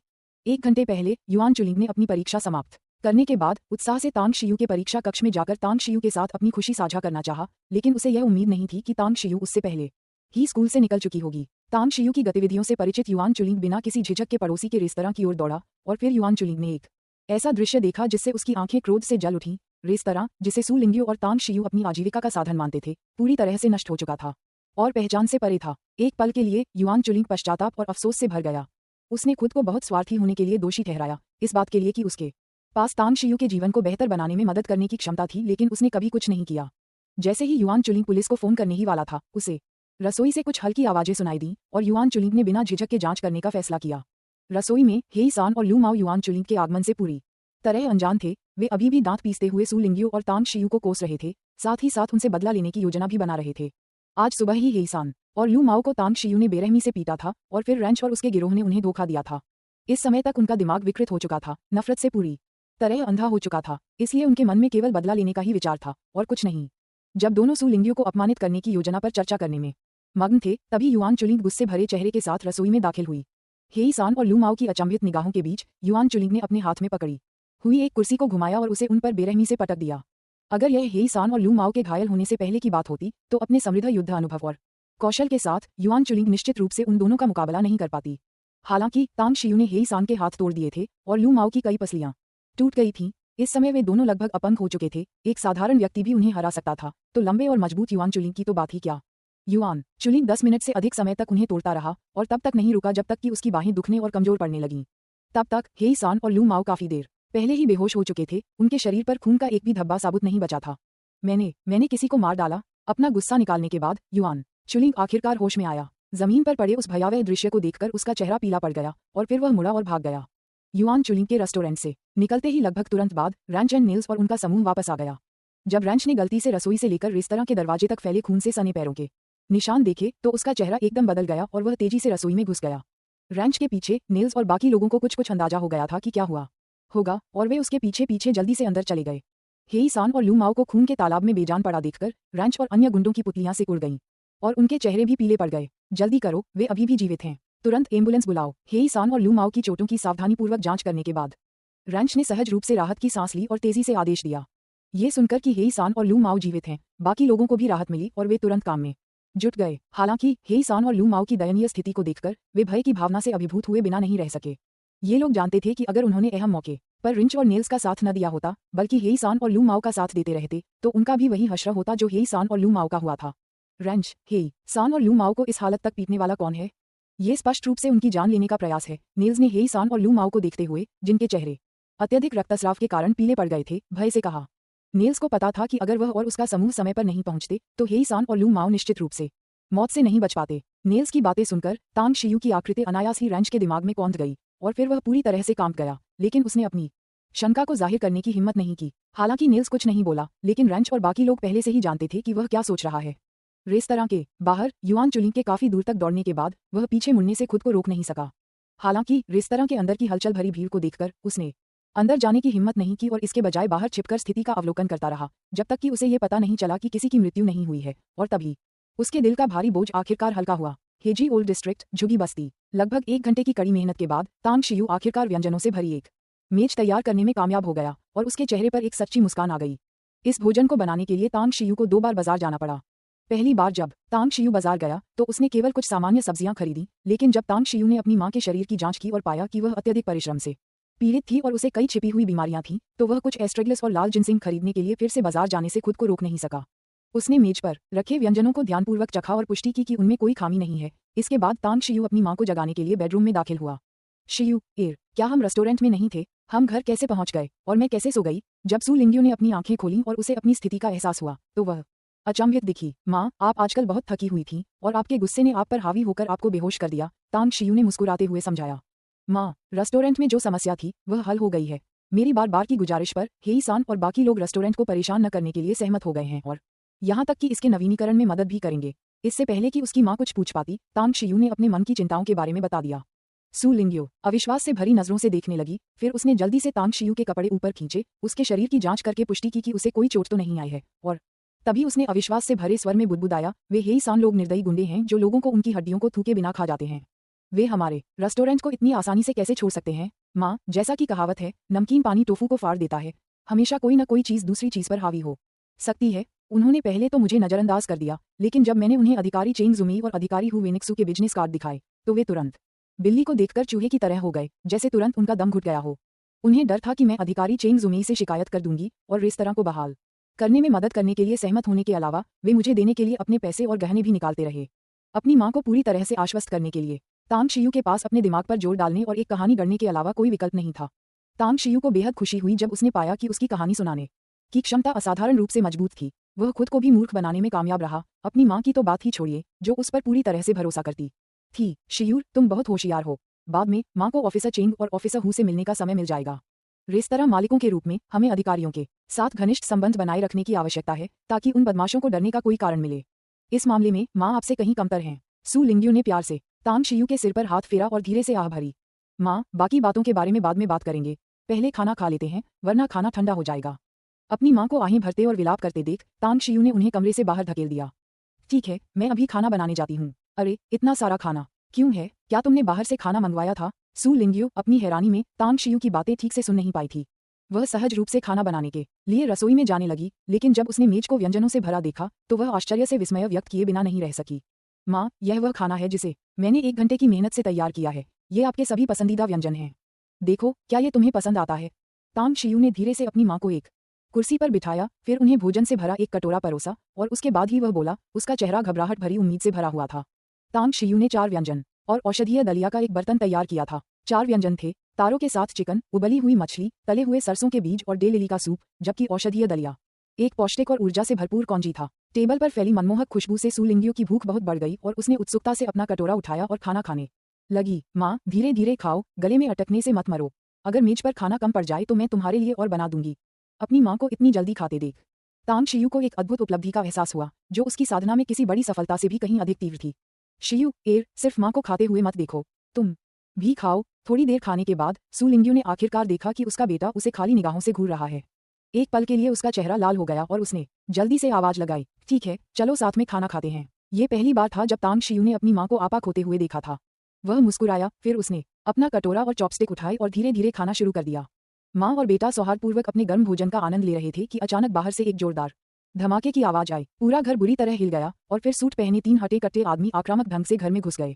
सू लिंग्यू और तांग शियू को, जो अपने भोजन का आनंद ले रहे थे, देखते हुए फ्लैट टॉप हेयरकट वाले नेता ने उपहास किया, अपना पैर उठाया और नीची लकड़ी की मेज पर जोर से लात मारी। एक जोरदार आवाज और धमाके के साथ पहले से ही डगमगाती हुई लकड़ी की मेज तुरंत टूटकर बिखर गई और मेज पर रखा सारा खाना फर्श पर फैल गया। तुम्हारे पास खाने के लिए पैसे हैं, लेकिन मुझे पैसे वापस देने के लिए नहीं। तुम मुझे बेवकूफ बना रहे हो। मेज को लात मारकर पलटने के बाद फ्लैट टॉप ने दहाड़ लगाई, हथेली घुमाई और सू लिंग्यू के चेहरे पर जोरदार थप्पड़ मारा। अध्याय 20 दोस्ती का अंत। सू लिंग्यू पूरी तरह से तांग शियू द्वारा बनाए गए गर्मजोशी भरे माहौल में डूबी हुई थी और उसने कभी उम्मीद नहीं की थी कि कोई ऐसे समय में उससे मिलने आएगा, खासकर इतने असामान्य तरीके से उसका अभिवादन करने के लिए। सूट पहने तीनों पुरुषों के चेहरे स्पष्ट रूप से देखने के बाद सू लिंग्यू का दिल बैठ गया और उसका चेहरा बेहद विकृत हो गया। अपनी अचंभित अवस्था के कारण सू लिंग्यू ने यह भी नहीं देखा कि चपटे सिर वाले व्यक्ति ने खाने की मेज को लात मारकर पलट दिया।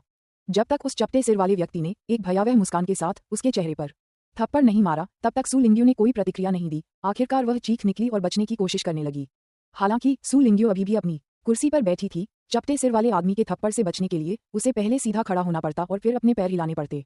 चपटे सिर वाला आदमी जाहिर तौर पर उसके खड़े होने और थप्पड़ से बचने का धैर्यपूर्वक इंतजार नहीं करने वाला था, इसलिए उसके थप्पड़ का सामना करते हुए सू लिंग्यू के पास छिपने की कोई जगह नहीं थी। जैसे ही चपटे सिर वाले आदमी का थप्पड़ सू लिंग्यू के चेहरे पर पड़ने वाला था, उसने बेताबी से अपनी आंखें बंद कर लीं।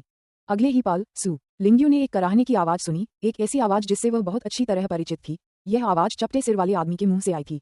सू लिंग्यू ने हैरानी से अपनी आंखें खोलीं और पाया कि पहले जो व्यक्ति खतरनाक दिख रहा था, अब वह जमीन पर उकड़ू बैठा है। उसके माथे में मुर्गी की हड्डी फंसी हुई है और हड्डी से खून की एक पतली धार बहकर फर्श पर टपक रही है। ए लिंगजी, तुमने किसी को चोट पहुंचाने की हिम्मत कैसे की? अब जीने का मन नहीं। सूट पहने हुए दोनों आदमियों ने जमीन पर पड़े अपने साथी को देखा, फिर कुर्सी पर बेसुध बैठे तांग शियू को देखा। उन्हें यह समझने में थोड़ा समय लगा कि तांग शियू ने अहम मौके पर उनके साथी को मुर्गी की हड्डी से मारा था। वे गुस्से से दहाड़े और फिर एक साथ तांग शियू पर टूट पड़े। नहीं, कृपया मेरे बेटे को चोट मत पहुंचाओ। उसका इरादा किसी को चोट पहुंचाने का नहीं था। हम हर्जाना भरने को तैयार हैं। कुछ पल की सन्नाटे के बाद सू लिंग्यू को भी समझ आ गया कि क्या हुआ है। वह चीखते हुए तांग शियू की ओर झपटी और उसकी जगह खुद को चोट के हवाले करने लगी। अपनी मां के भयभीत चेहरे को देखकर तांग शियू का कठोर चेहरा तुरंत नरम पड़ गया। उसने अपना हाथ आगे बढ़ाया और अपनी मां को गले लगा लिया। उसी समय उसने अपना पैर झटका दिया और टूटे हुए चीनी मिट्टी के कटोरे के 2 टुकड़े जमीन से उछलकर सूट पहने दोनों आदमियों के माथे पर जा गिरे। सूट पहने हुए वे दोनों दयनीय व्यक्ति अभी अपनी जांघें ही उठा पाए थे और एक कदम भी नहीं बढ़ा पाए थे कि वे अपने साथी के नक्शे कदम पर चलते हुए कराहते हुए जमीन पर गिर पड़े। ये शियू ये सब क्या हो रहा है? सू लिंग्यू ने पहले सोचा था कि आज रात उसे और उसके बेटे को जरूर अपमानित होना पड़ेगा, लेकिन अचानक हुए घटनाक्रम को देखकर वह पूरी तरह से अवाक रह गई। माँ, कोई बात नहीं, मैं यहाँ हूँ, आपको चिंता करने की जरूरत नहीं है। आप इस मामले को मुझ पर छोड़ दीजिए, तांग शियू ने धीरे से कहा और अपनी माँ का हाथ दबाकर उन्हें दिलासा दिया। इस बार तांग शियू ने अपनी माँ को बेहोश नहीं किया। तांग शियू नहीं चाहता था कि उसकी माँ लगातार भय में जिए, इसलिए वह अपनी कुछ क्षमताओं को उसके सामने प्रदर्शित करना चाहता था, ताकि उसे पता चले कि उसके पास अपने परिवार की रक्षा करने की शक्ति है। अपनी माँ को शांत करने के बाद तांग शियू ठंडे भाव से सूट पहने तीनों आदमियों के पास गया और उन्हें नीचे देखते हुए पूछा, अगर मुझे सही याद है तो मेरी माँ ने आपकी कंपनी से जो हजारों युआन उधार लिए थे, मूलधन और ब्याज सहित सब चुका दिए गए हैं, है ना? आप अभी भी हमें क्यों परेशान कर रहे हैं? तांग शियू अपने सामने सूट पहने हुए तीनों पुरुषों से अपरिचित नहीं था। जब उनकी माँ ने पहली बार रेस्तरां खोला तो उनके पास पैसों की कमी थी।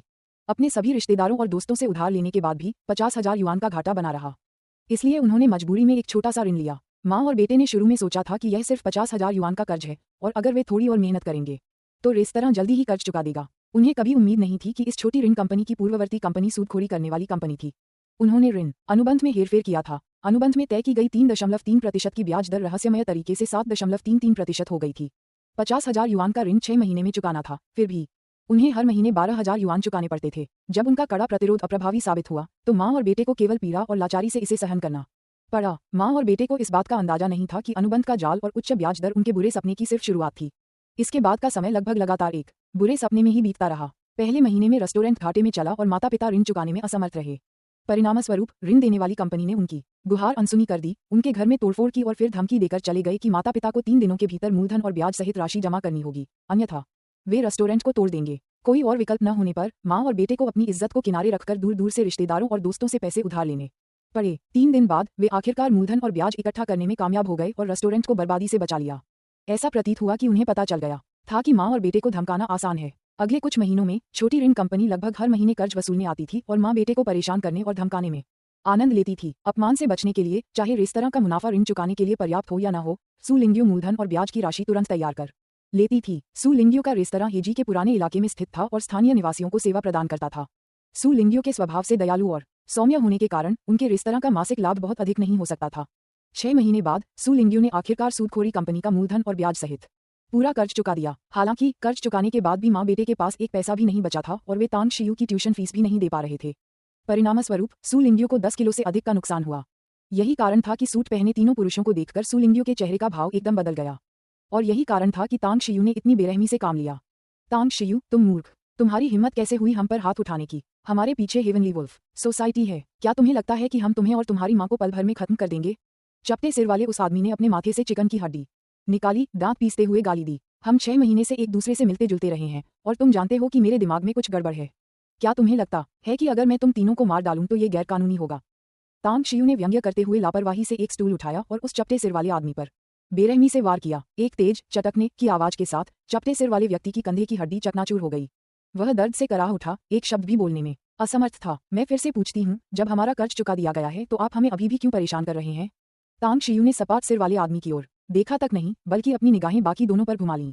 तांग शियू, आपने हमारा पिछला कर्ज तो चुका दिया था, लेकिन पिछले महीने किसी ने हमारे साथ कर्ज हस्तांतरण का अनुबंध कर लिया, इसलिए अब आपका हमारी कंपनी के साथ एक नया ऋण संबंध बन गया है।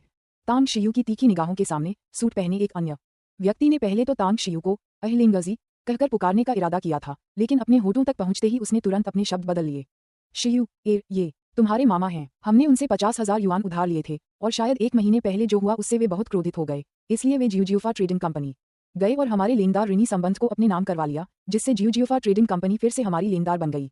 सूट पहने हुए व्यक्ति को ठीक से समझा न पाने पर सु लिंग्यू ने बगल से कहा। सु लिंग्यू की बातें सुनकर तांग शियू चुप हो गई। रेस्टोरेंट में रंच और नेल के कहे शब्दों को याद करते ही उसके दिल में तुरंत गुस्सा भड़क उठा। तांग शियू को सचमुच समझ नहीं आ रहा था कि परिवार का सदस्य होने के बावजूद उसका मामा इतना निर्दयी क्यों होगा। माँ, आपने मुझे इसके बारे में इतने लंबे समय बाद ही क्यों बताया? लंबे मौन के बाद तांग शियू ने धीरे से शिकायत की। सु लिंग्यू ने प्यार से तांग शियू के सिर पर हाथ फेरा और कुछ नहीं बोली, लेकिन तांग शियू ने अपनी माँ की आंखों में जवाब पढ़ लिया।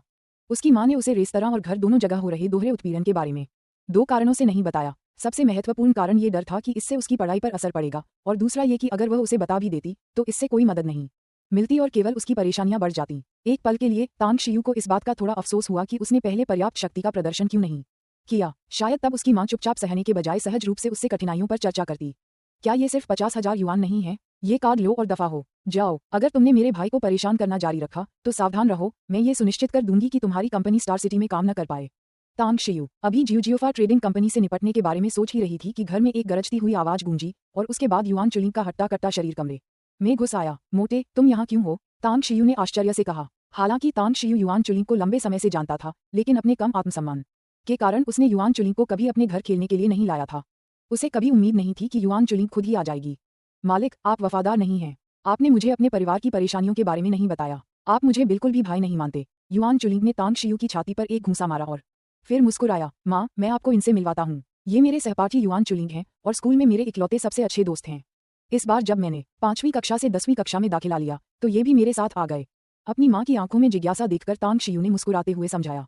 ओह, तो तुम तांग शियू की सहपाठी हो। हमारे घर में तुम्हारा स्वागत है। तांग शियू का परिचय सुनकर सु लिंग्यू के चेहरे पर एक प्यारी सी मुस्कान खिल उठी।